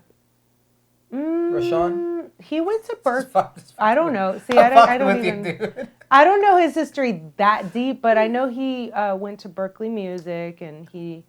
Oh, he went to Berkeley? Mm-hmm. Oh. A lot of those guys did. Oh, you know, yeah. once you start to get around those circles in LA, a lot of those guys. I know my phone's so ghetto. Well, a lot of those a guys. phone doesn't really stand up by That's itself. true. I should have brought my stand. I should have brought it. Anyway, let's go on. If you flip it over, the image will just flip, right? Yeah, but no, then the other way. what am I gonna Like do? full way. Like 180 like 180 degrees. Like on its head. On its head, yeah. Okay. Right. Thanks for telling me that an hour ago. Well, no, I didn't do it. I told you my phone is special. It does whatever it wants. Okay, cool. All right, so kind where of are we like at? me. So He plays with slightly stooped as well. slightly stupid, Oh, right? yes. Oh, stooped. That's funny. Yeah, Patrick knows like all about fucking that shit. That's funny. Okay, cool. Yeah. What were you concocting in your head? Nothing. I was just thinking like I've seen Slightly Stupid and I don't remember Rashawn being there, but maybe it was before. Who knows? When they get off tour, they look for new stuff. Yeah. So anyway, if you had 1 year to live, what would you do with it? Like God forbid, but you have 1 year to live. I would stop paying all my bills. And I would definitely move to like not in the U.S. because they'll try to get my kids for the bills. But I would take my family, and I don't think everybody in my family would want to, like everybody in my whole family, but I'll take my immediate family. Yeah. And go and enjoy drive. Obviously, I would take my Escalade, which they probably could shut down because it's got that full like GPS, and they'll probably. Oh my god! But I will disable that system so they couldn't shut it down. Okay. And go down and live like somewhere like a beach or something like that. Nice. What beach? Man, I don't know very many beaches to be honest. I don't know. Somewhere in Mexico. I just know Playa del Carmen. Yeah. That's the only real true beach. The only one that I know. Aww. I would do that. Oh man. Yeah, I would smoke a lot of pot. Am I dying from a disease? From the coronavirus? We're not manifesting this. We're just this is a hypothetical question. I would do that. I would move to the beach. Cool. That's what I would do. I would do that anyway. I would stop. See, I don't know. Such a hard ass question to answer. Well, you said what would I do with all this? You'd mobilize your studio. That's what you said. So I went to NAMM, and I told you I was going to NAMM. Yeah. And they had this like one thing that really blew my mind. Okay. Which is so simple, it's my next dream. Okay. It's a container, a shipping container. Oh. But you see how I have my windows like that? Yeah. They took like huge parts of like the front of it and added like glass windows and made the inside of it like a fucking recording studio. Nice. Like different compartments within the container itself. Right. And they had like little speakers on the outside so that people could be playing a show on the inside. Nice. And people on the outside could hear it. So now that's what I'm gonna do. It's already in my brain. Yeah. So it's gonna happen. That's what I'm gonna do if this ever takes off, to the next level. We are going. It's taking off. We are going to go to the. I mean, we're in Houston, and there are Right. so many bands, and there are so many bands that Yeah. supponent like they don't want to come because they think they're like they want me to pay them, and I'm not, What? and I don't want to pay them because I have my fucking dignity, Of you course. know, and we do this for free, You're giving them a And- platform too. and I know there's so many bands still that and it's mainly the Hispanic bands. that- What? For yeah. reals? Yeah, they fucking. Come on. You know, they. I'm like, no, I can't. I just can't afford. I can't. It's against my. That's like It's like it's not only just against my beliefs, but it's like counter to like everything Productive, that yeah. I believe in. You know, and so they. What was I saying? About your shipping container. Oh, my shipping How you're container. going to get your CDL license. I'm gonna so get my you can- CDL license, and so we are going to have a marketing team that we're gonna send to different cities, Okay. and this person is going to announce once we're big on YouTube, you know, Yeah. that we're gonna be in town for a week Okay. to look for the shipping. Go look for the 18-wheeler in the shipping container, you know, like with the shipping container. Yeah. We're gonna drive rent out some fucking place to park, and we're gonna fucking start live streaming bands from that I city love it. and announce it like a couple of Put weeks me before. on your tour. Yeah, fuck yeah! Announce it like a couple of weeks before so that we have bands that sign up and have the shows from different cities That's awesome. and be able to leave this here. Yeah. Maybe leave somebody running this, somebody that we Yeah. truly trust. Raul. But my brother, Right. my brother is awesome, and so leave, and I've met so many people that I could literally hand. Once I'm leaving that conversation. Once I come out with my band, it's gonna be awesome. Yeah. Okay, I'm going back to the regular conversation, Yeah. and so so that's the plan. That's awesome. That's the plan. That's what I want to do. I want to expand this, and be able to travel the U.S.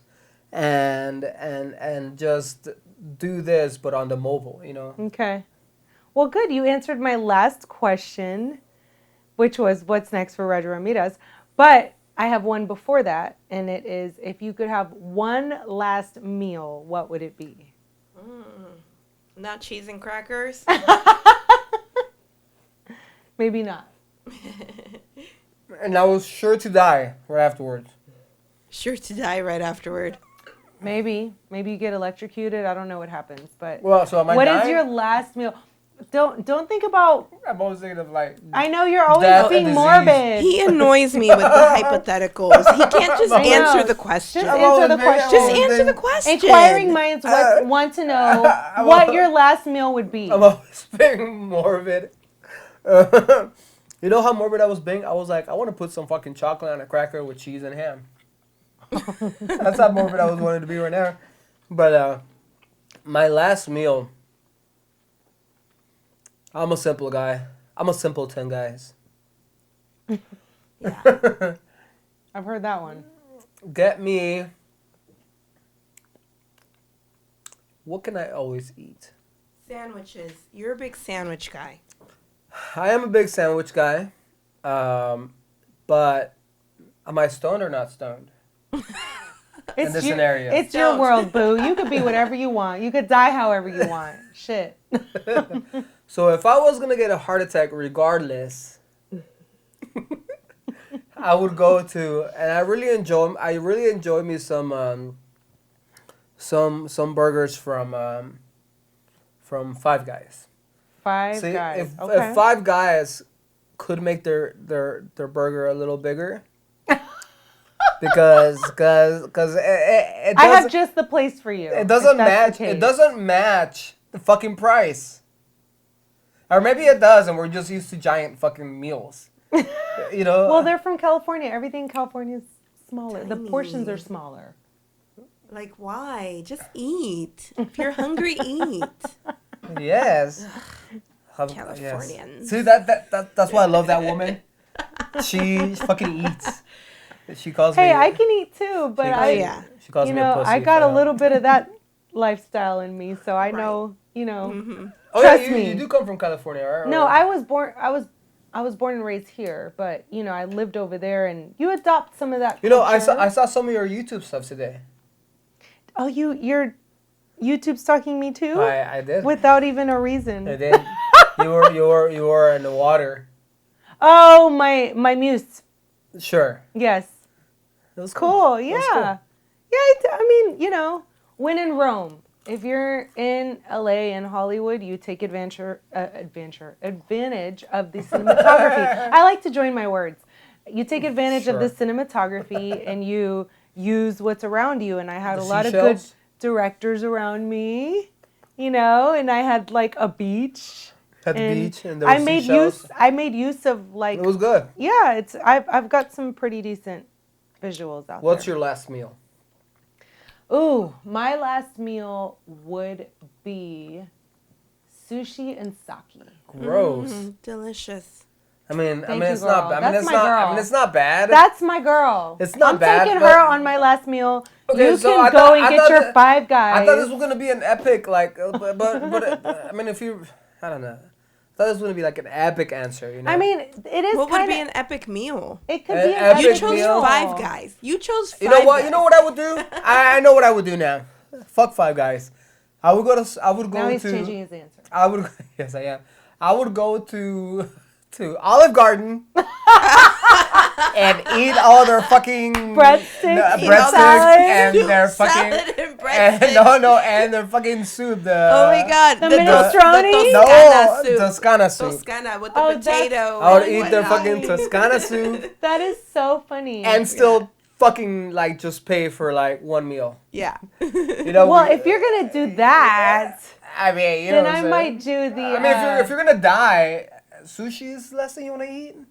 Dude, I can fill up on some sushi and sake. Sushi is good. Sushi's good. Yeah, but you're still gonna have to pay Okay, for it. It's not fine. like there's endless. Chicken cacciatore.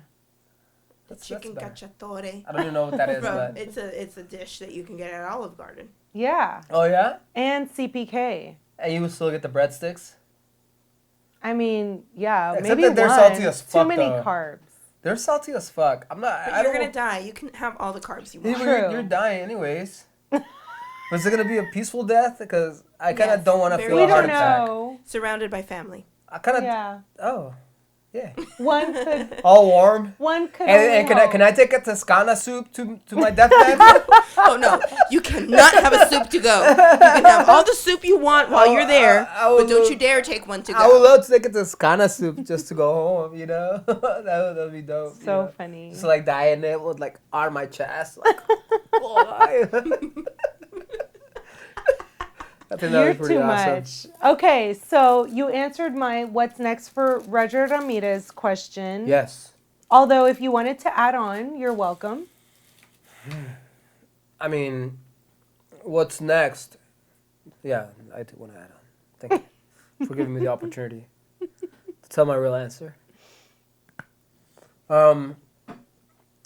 So we are where we are. Mm-hmm.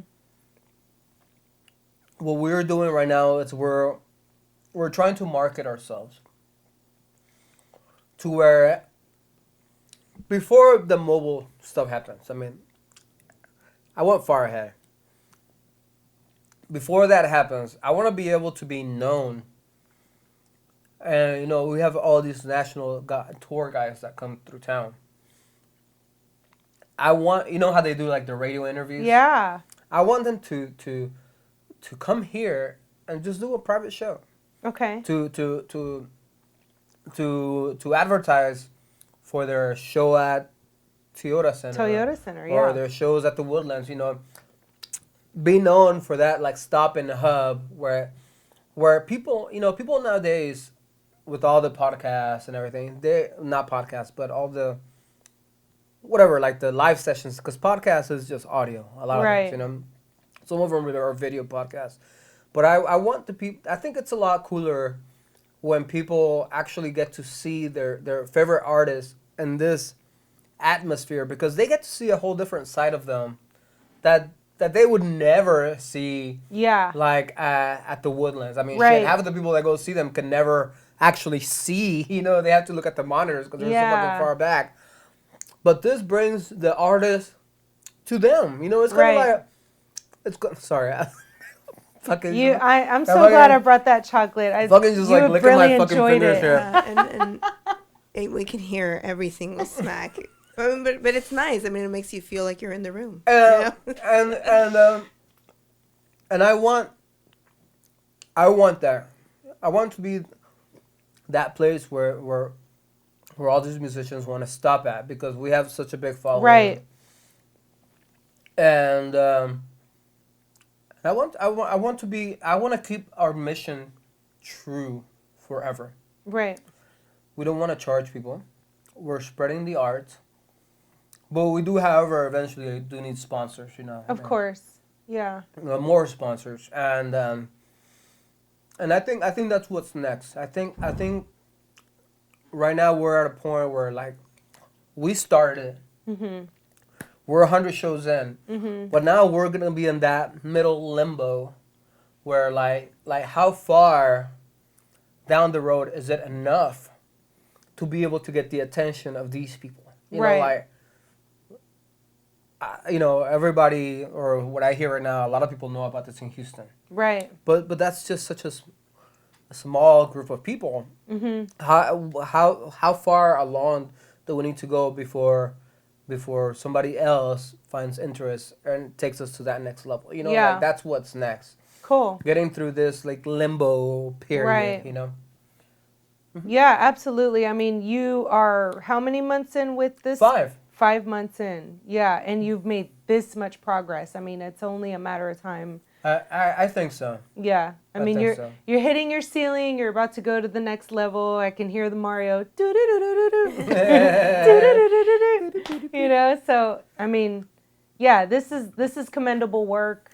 You know, on behalf of all the bands that you have featured, I want to say thanks because I was one of those bands.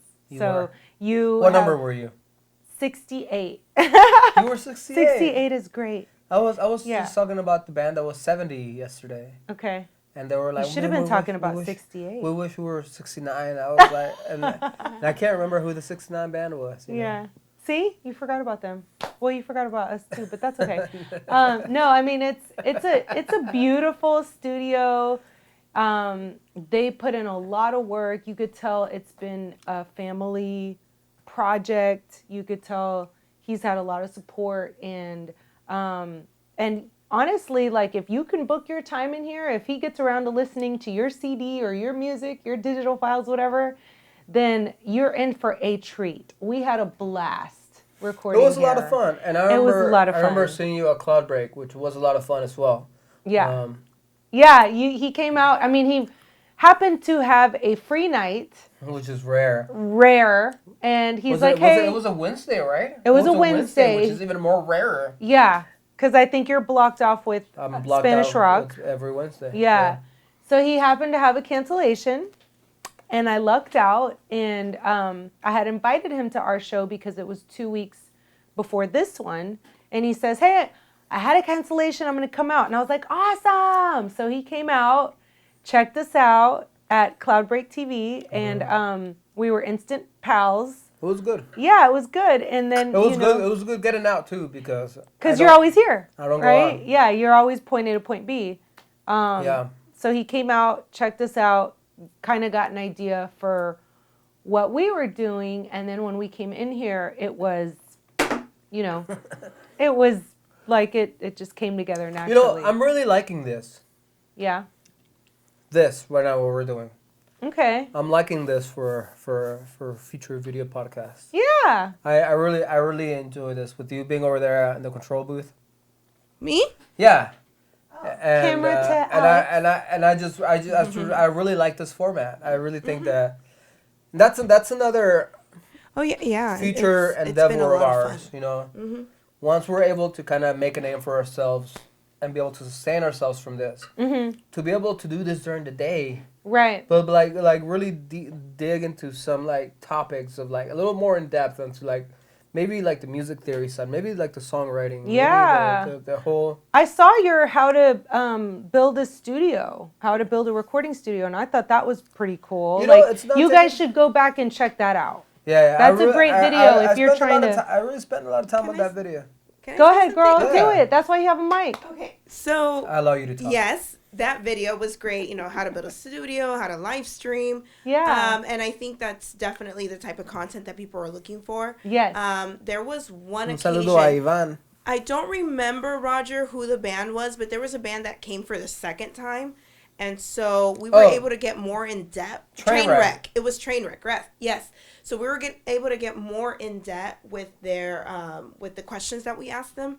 And so it kind of went down the rabbit hole of how to market yourself as a band.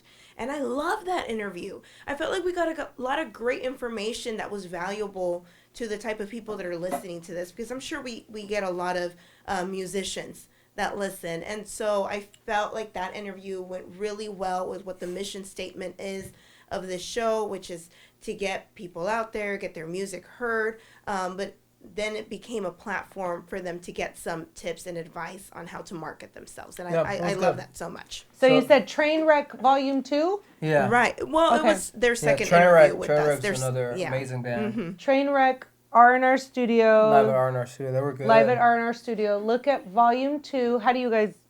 How did you, like... Yeah, second appearance. I mean... Right. Is that how you labeled it? No, it's Trainwreck Live at R&R Studio, second appearance. Second appearance. If they put Trainwreck on... I'm going to go back, because I'm always looking for ideas on how to market myself. So I'm going to go back and check it out. So I suggest you guys do too. Yeah, I need to learn how to market myself a little bit. We all do.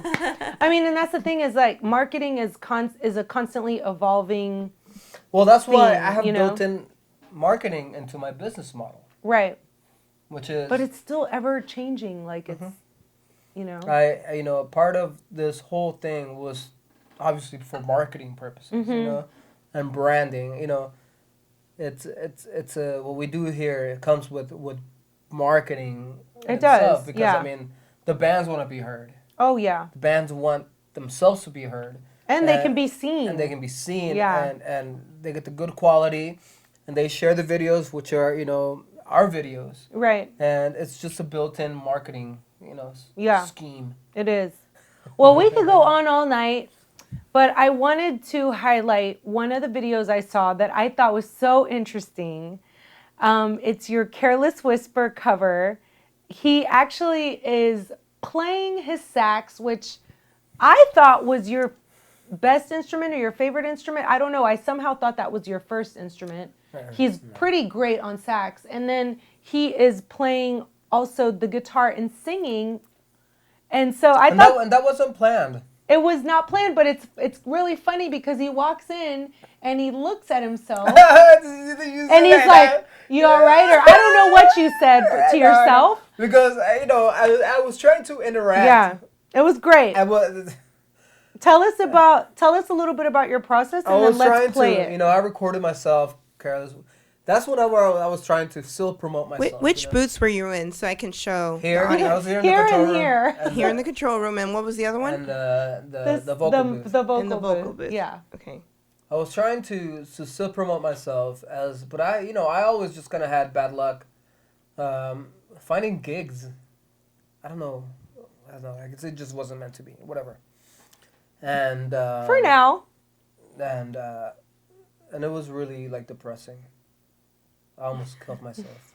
Roger. So he No, I'm sings. just- Wah, wah, Like, wah, that's wah. funny. Why are we laughing?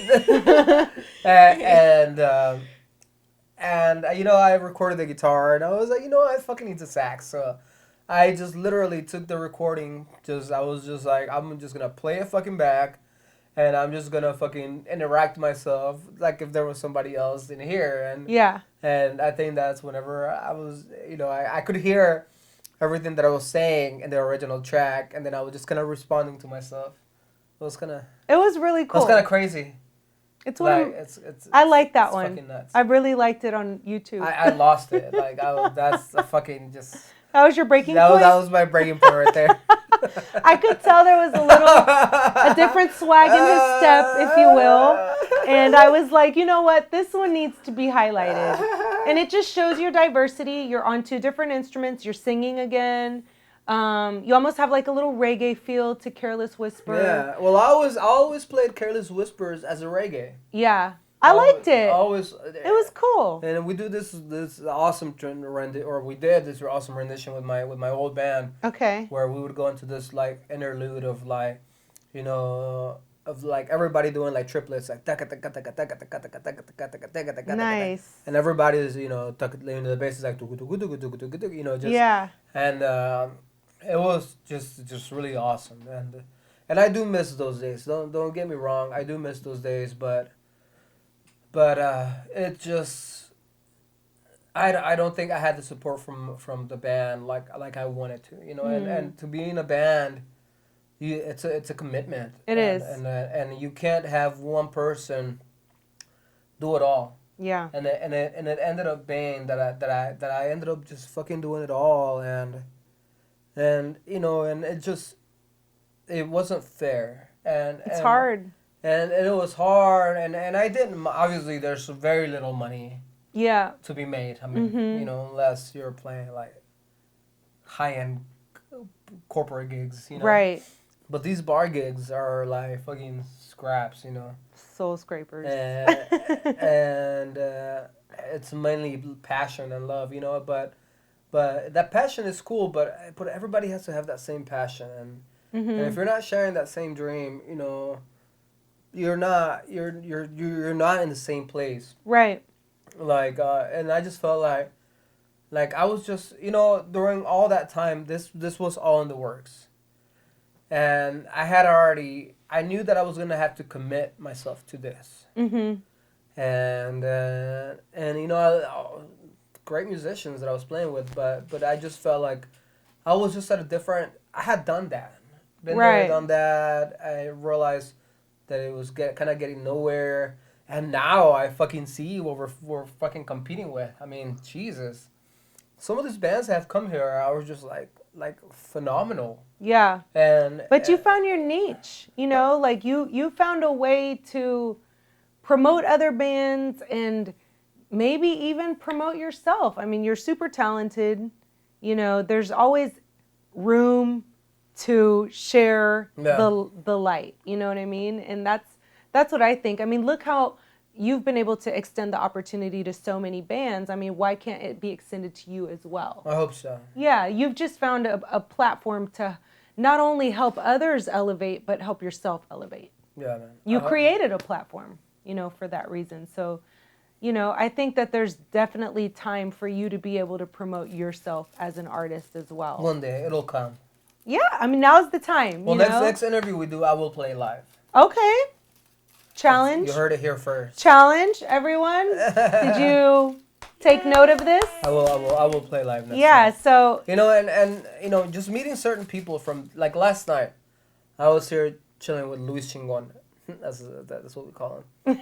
Amazing guitar player. He was like, "Hey man, like, I want to hear some of your original stuff." yeah.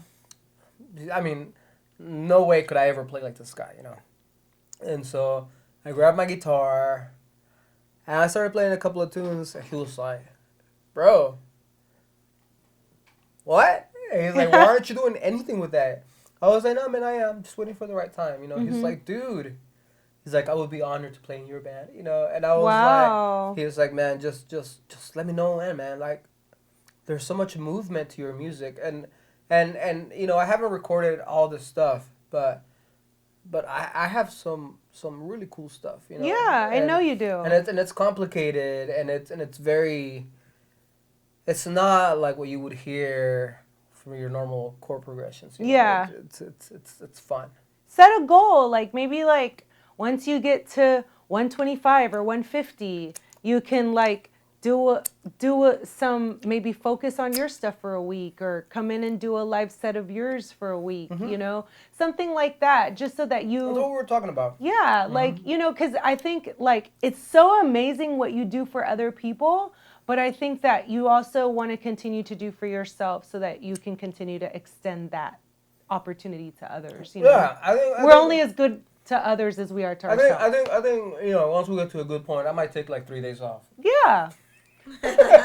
Now 100 plus shows, you know. But yeah, I mean, I'm a fan. That's one reason why I wanted to do this. I wanted to explore your background and just let, you know, Cyberland know that you've got some really cool that I'm stuff. a human.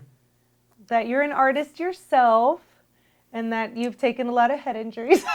That I'm a special we kind got of a lot artist. of Roger history I'm a tonight. special kind of artist that mental Yeah. issues. But I think it's super cool, and I think like keep sharing with us, because the same way that you're making us fans of others and others fans of us, we should also be fans of you. Yeah, man. So cool. Well, that concludes my end of questions. I think we should play the Careless Whisper cover where you're in a split screen playing with yourself. I like playing with myself. TMI. We go. Ready in there? Cool.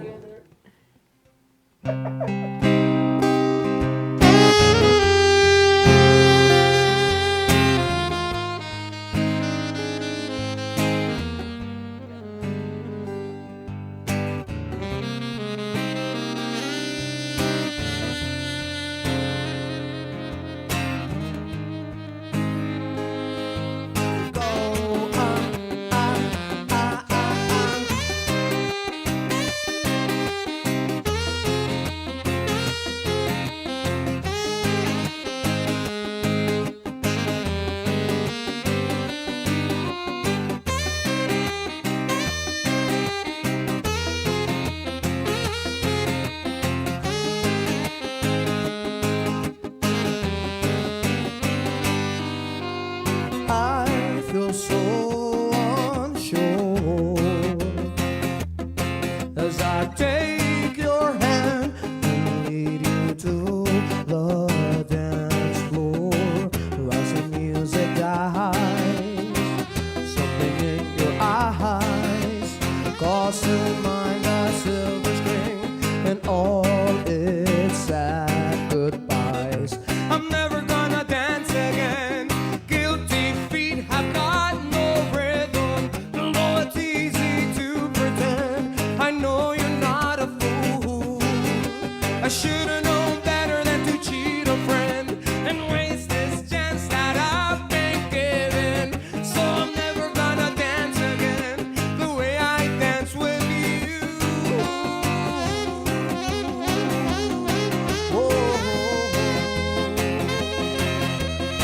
And I mean that crap.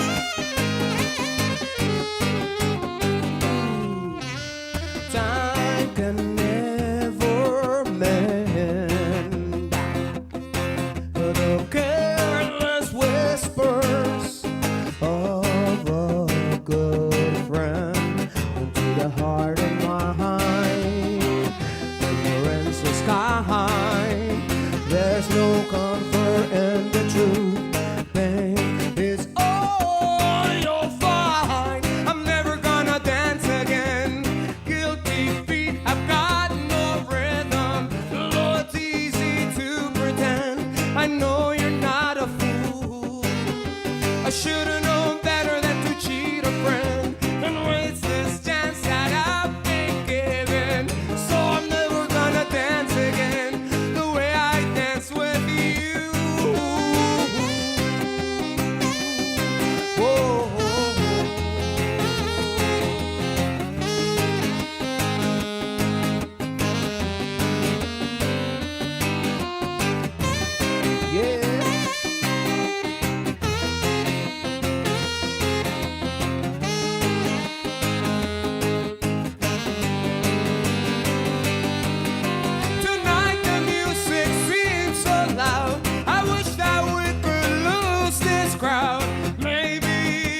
basis. Yeah, thank you very much, people. Thank you very much.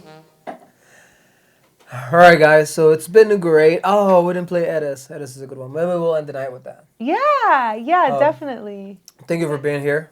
Absolutely. I had fun. I hope you guys had fun. What? Yeah, the best. Oh yeah, I The forgot. best. Yeah. Yeah. All right.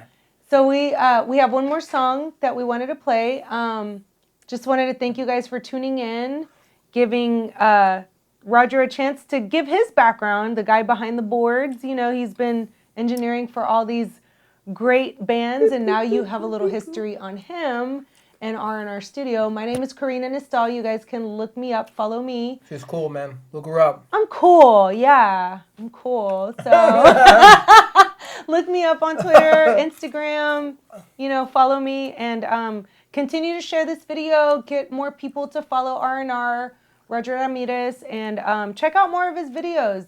They're at the bottom right now, and we're going to start digging them up and fleshing them out, but yeah, we're going to get them to come out.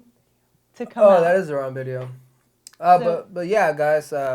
We've got one more original one coming to you guys, and then we're out. So thanks again. I have to look for it. Hold on. Don't play the video yet.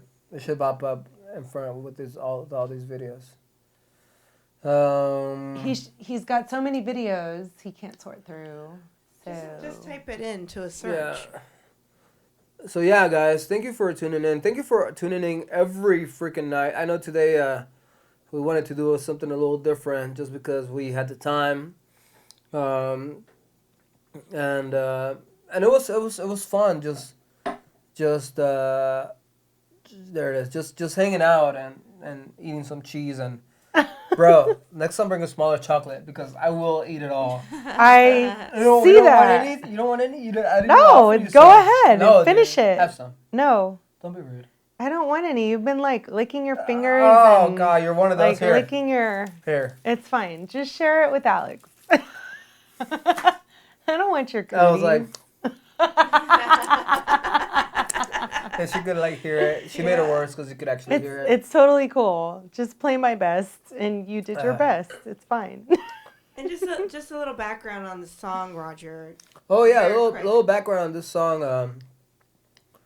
Hey, we got a comment on another video. Okay. Well, we're getting a lot of comments on all the content that we're putting up. This song is called My Best because there was a poem that my sister wrote, and I believe it was called My Best. And what's your sister's name? Roxana Ramirez. Cool. Shouts out to Roxana. She's a badass herself. She's got her own business. Roxana. She Plug her business. she does makeup, guys, and she sells. Oh, I need her. She sells makeup, Nice. but some special makeup. I don't know.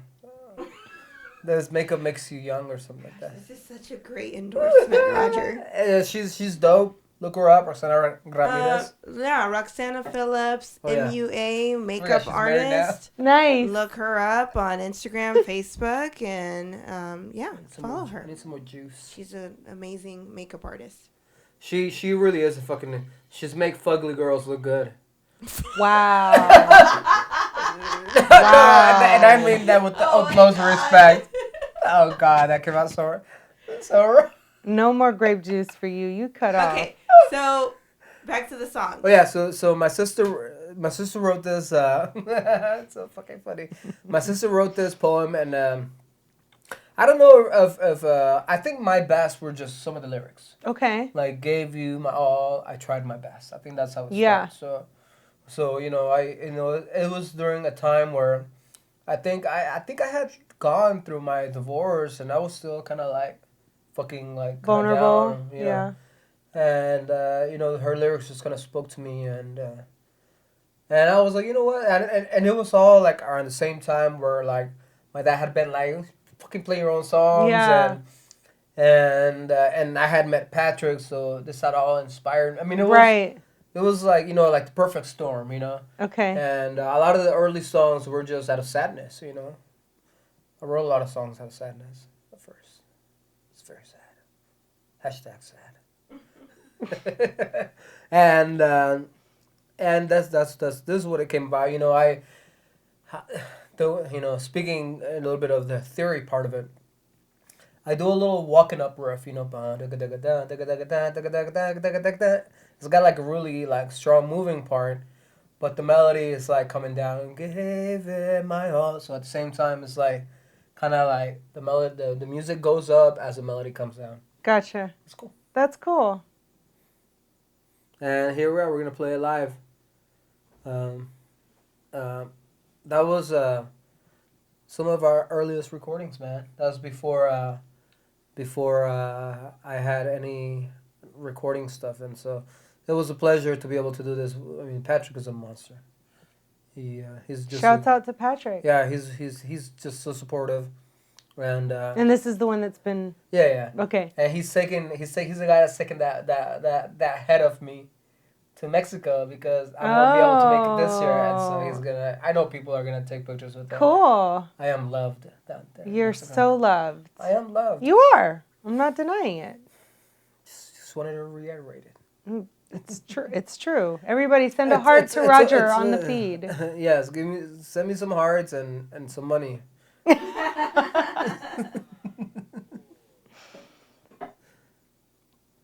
Sweet Release, and this song is called Necesito Más. Enjoy. You're playing Necesito 1, Más, 2. Roger. Which is also a great song, but we were talking about My Best, so. All right, well, hold on. Am I back on? It's all right. It's all right. We're live, baby. We're live. Anything can happen. I mean, I when did it's kind of live. type my best. Yeah, I don't know. And I did kind of click on my best. I don't know. My best love. There it is. Live. All right. Full screen that. Full screen that bitch. You're a mess. No more grape juice. This is Sweet Release, and we're going to play My Best. What's that, baby Roger? Aw.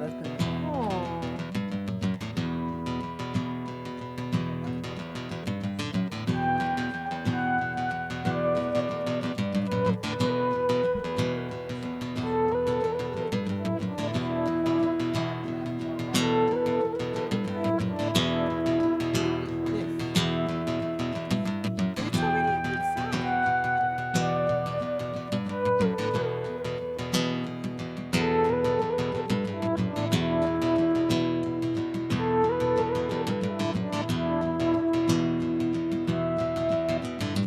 Gave it my all. I tried my best to try and fix the broken glass. To tell our story was more difficult than it ever was. To relive the past I kept in my heart. How I wish I could turn back time and change so many things. I would love you more, appreciate the times we'd have. We made mistakes, but you never left my heart. Whoa.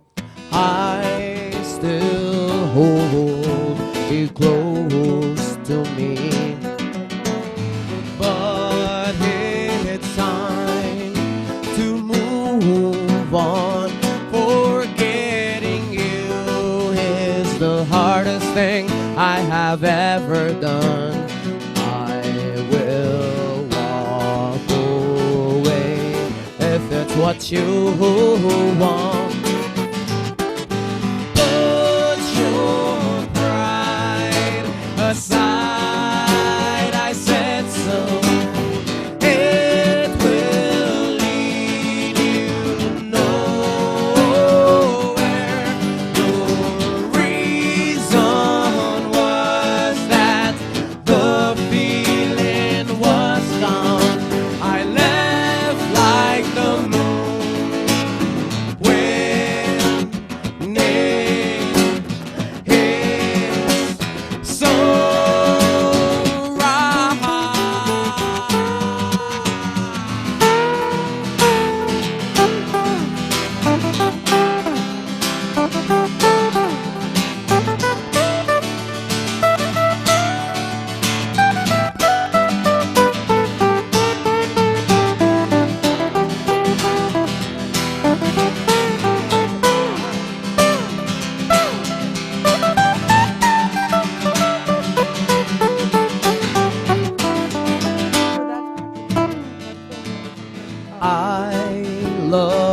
you and always will.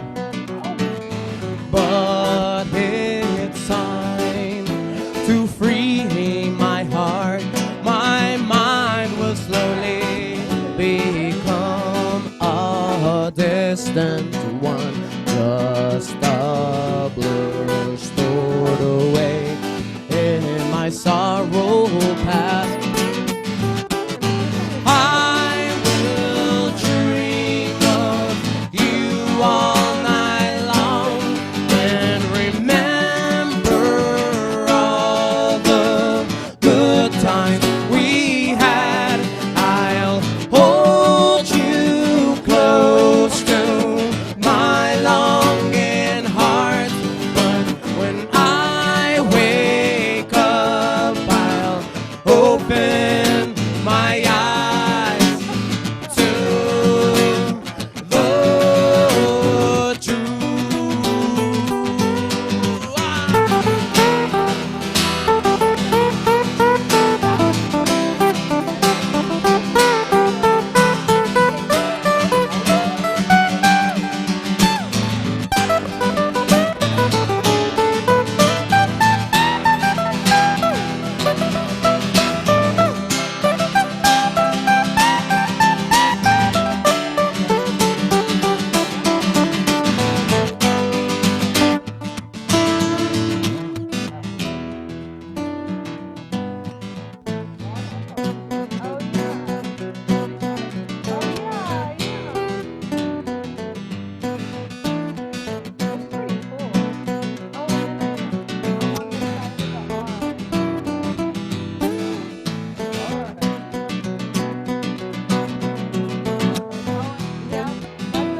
Phillips.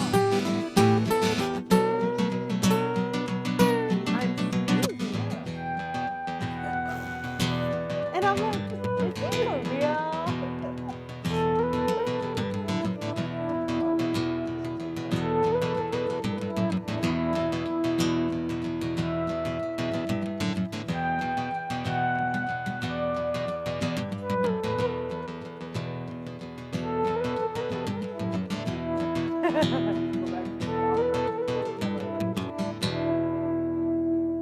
Go back to us.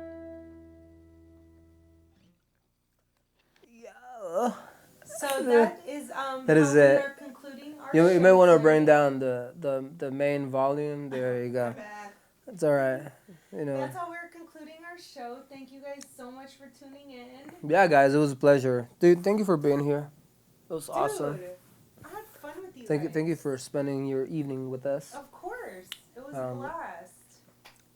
It was a blast. What did you guys learn from Roger tonight? Please comment. Send me some messages. Well, maybe not because I get a lot of messages every day already. Yeah. But send me some messages. I'm down. Send Some money. comments about what you learned tonight. Send some comments if you want. But we're gonna keep going tomorrow. I mean, I have a band tomorrow, and then I have 3 bands on Saturday. Oh my God. I have a band coming from it's Cosmic Chaos coming from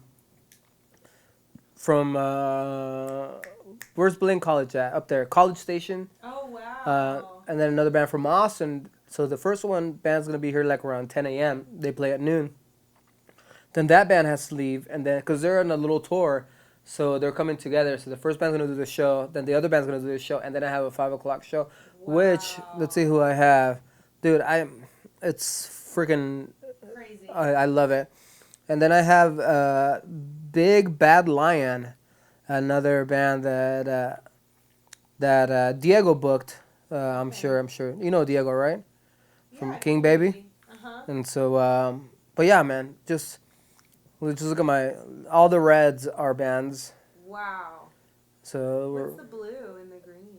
the blue, it's my my work schedule. So some meetings, Yeah. some invoices, reminders. The green, what is the green? Green is either like Sarah Week, where I book myself for things. So I work all mornings, and then I do the shows at night. It's not an easy. You should take 420 off. It's my birthday, and you guys should come celebrate. We have a 420 show actually. I already booked. I think her mic might have Oh, you turned it off? Yeah, I think you had it on. Darn it! I said so you four- should take 420 off because it's my birthday. 420. I have Saturdays here in town. Oh, They're a nice band. They're just a big shit. Diego oh, booked them, but it's I mean, but definitely we can do something in April for sure. Because okay. April's gonna be a good month for me. Yeah, it's my Yeah. birthday month. Yeah. Yeah, When's your birthday? 420. Oh no shit! That's your Duh. actual birthday. Yes. What are you gonna do? Besides the obvious. 420. We'll see. Well, Sounds- maybe 419. It looks like you have off. We should go do brunch. We should go do something. What do you think, Alex?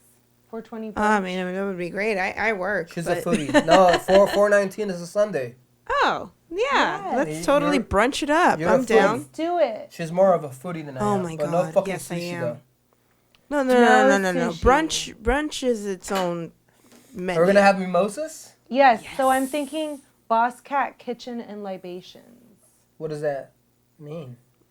Look it up. That's the Boss Cat Kitchen and Libations. Do you It's a date place. They have burgers. Of course I do.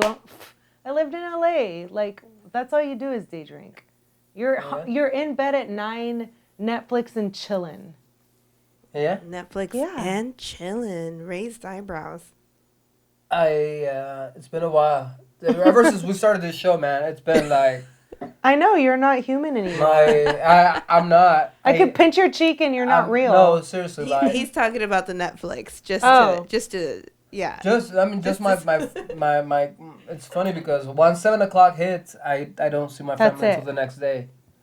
You know, and it's just I have to give a big shout out to my family. I mean, dude, without them, this wouldn't be possible. You know what my son asked me today? What? He was like, "Who are you?" No, I'm just kidding. He sounds like he's got a head. He's got a head concussion too. No. What's your son's name again? Nicolas. Nico's got a little concussion happening. No, he was like, you know, I told him to call me Papi because he started to call me Dad for a while, and I was like, oh, well, that's weird, bro. Like I was like, I'm Papi, you know, like it will always be Papi. I was like, you want me to call you like Hijo Or Nick. You want me to Call call you him son? Nick instead of Nico. And he was like, no, I don't like son. I was like, what do you like? He's like, I like it when you call me Hijito. Aww. And I was like, yeah, because you're my hijito. And I was like, and I like it when you call me papi. And so now he's papi, you know, because for a while he was like dad, and I was like, whoa, dude, like, Slow down. like what the, you know, like, dude, Yeah. I'm cuddling with you every night, like, I'm daddy, you know.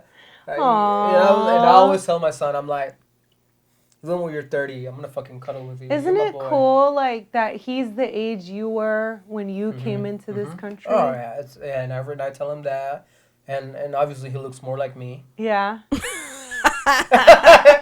You're like, yeah. Okay. Oh my God! I wish I had my More evidence modesty. here. I wish I had my evidence No, here. but it's just, you know. So back to what he asked me today. Besides all that shit that he didn't ask me today, Yeah. he was like, "Hey, Dad, hey, papi, you know, it's papi." Yeah. He was like, "Have you figured out any new transitions on the switcher?" Oh. And I was like, you know what? I was like, tomorrow I'm gonna play with it. He's like, how about you join me tomorrow? Speaking of Friday, and we'll go through a few transitions. He's like, okay, papi. You know, Aw. he's just He's interested. He's just so interested and alert, and you know, we're my stepdaughter, you know, her kid, which is my kid too, you know, whatever. Yes. We're training her, and for the last 3 shows she's been in here. Because we want her to do what she does. She's gonna retire. It's a family affair. She's gonna retire. It's a family business. Yeah. And, No, I'm not retiring, No, but she, it would be great to just have an extra set of hands in here that knows. yeah, what to and do. we want them. For sure. This is a skill that is just new. You know, like live streaming is new. This is where everybody's going. The internet. You know, you can do so much of this as a try. I mean, I do this for a living. Right. The reason why all this happens is because here, you know, fucking around or whatever. Yeah. Right? But it's legit. I do this for a living Yes, for companies. you do. And that's how I'm able to sustain myself. Right. And so, obviously they're gonna go to college and do all that shit, but hey, man, like It's a free education. people go to people that have gone People to pay money for this. people that have gone to like Full Sail, Yep. come here and I'm like, I didn't do any of that. And so I'm like, hey man, let me hear you mixing some shit. I wanna, cause I wanna create other things from here. Right. We wanna branch off. I also wanna do a couple of reality shows from here, where like Wow. we get engineers in here and they have to mix a song on the spot. Like Yeah. I wanna do something along those lines that hasn't been done. And I just get some of these like schooled engineers, and it's just like, man, Like you paid to sound like that? like you Sorry, you talk a bit, was that harsh? yeah. I had too many vinos. You talk a big game, and you're in dad, and Yeah. and so that's what we're trying to teach our girls. Yeah. That's regardless, technology is advancing, It is. and I'm a firm believer that and education is great. Don't get me wrong. I wish I would have been in a position to where I could finish my education, but I wasn't. You have self-educated a lot though. I mean, you are no stranger to going online and learning what you need to do, and I'm mixing festivals. People call me because of you're this. doing great. You're doing great. I mean, there's a lot of successful people that did not get their bachelor's and masters, and absolutely, they never had a day in college after high school, and some of them didn't even get through high school. That's true. Think about Kobe. Look how successful he was. He went to play the NBA at 17. Yeah, it's a shame. Yeah, What happened to him? it is a shame, but on a positive light, think of how he lived so little, but he did so much. He impacted so many people. He had such a great impact, and he did not get his bachelor's or master's or doctorate. So sometimes, I'm not encouraging for people to not go to school. I'm just saying, if you don't go to school, you can still be great. It's just become such a business. It is. And that's what education is awesome. Mm-hmm. Knowledge is power. Mm-hmm. But the fact that it's just become such an education, such a Expensive. fucking expensive, and dude, and my cousins, they once in a while come and visit from Mexico, and it just makes me sick that they're like, how much you buy your books from, and I'm like fuck, like whenever I was going to school, it was like a couple $1,000s, Mm-hmm. and they're like, it's like, with that money that you just told me, you could have paid for my whole 4 years of college in Mexico. Mm. What? Yeah, dude, no fucking joke. That's crazy. Dude. No fucking joke. It is. And it's true. And in Cuba, my daddy's Cuban, so I have a lot of cousins that are lawyers and doctors. I didn't know that. Well, now you know. The interview ain't about me; it's about you, fool. But what's up with this shiny little fucking thing? and he throws it back. I think we're done. Well, what do you want me to do? I think we're done. Just fucking toss it? Like, I guess I could have eaten it, right? Yes, eat it. Anyways, they're doctors and lawyers for that amount. Like they have free education, free healthcare. So, yeah. Anyways, that's another show. Thank you guys for tuning in. We love you. Continue to support R&R Studio.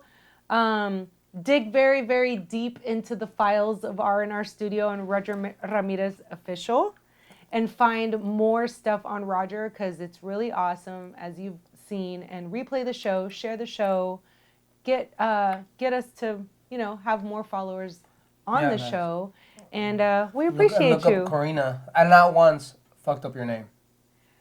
I'm so glad. Thanks. I remember who you are. I'm I'm so glad. He had a concussion in our last interview. I know who you are. I didn't even realize that you were like, it's Karina. Well, thank you guys for watching. It's been a pleasure.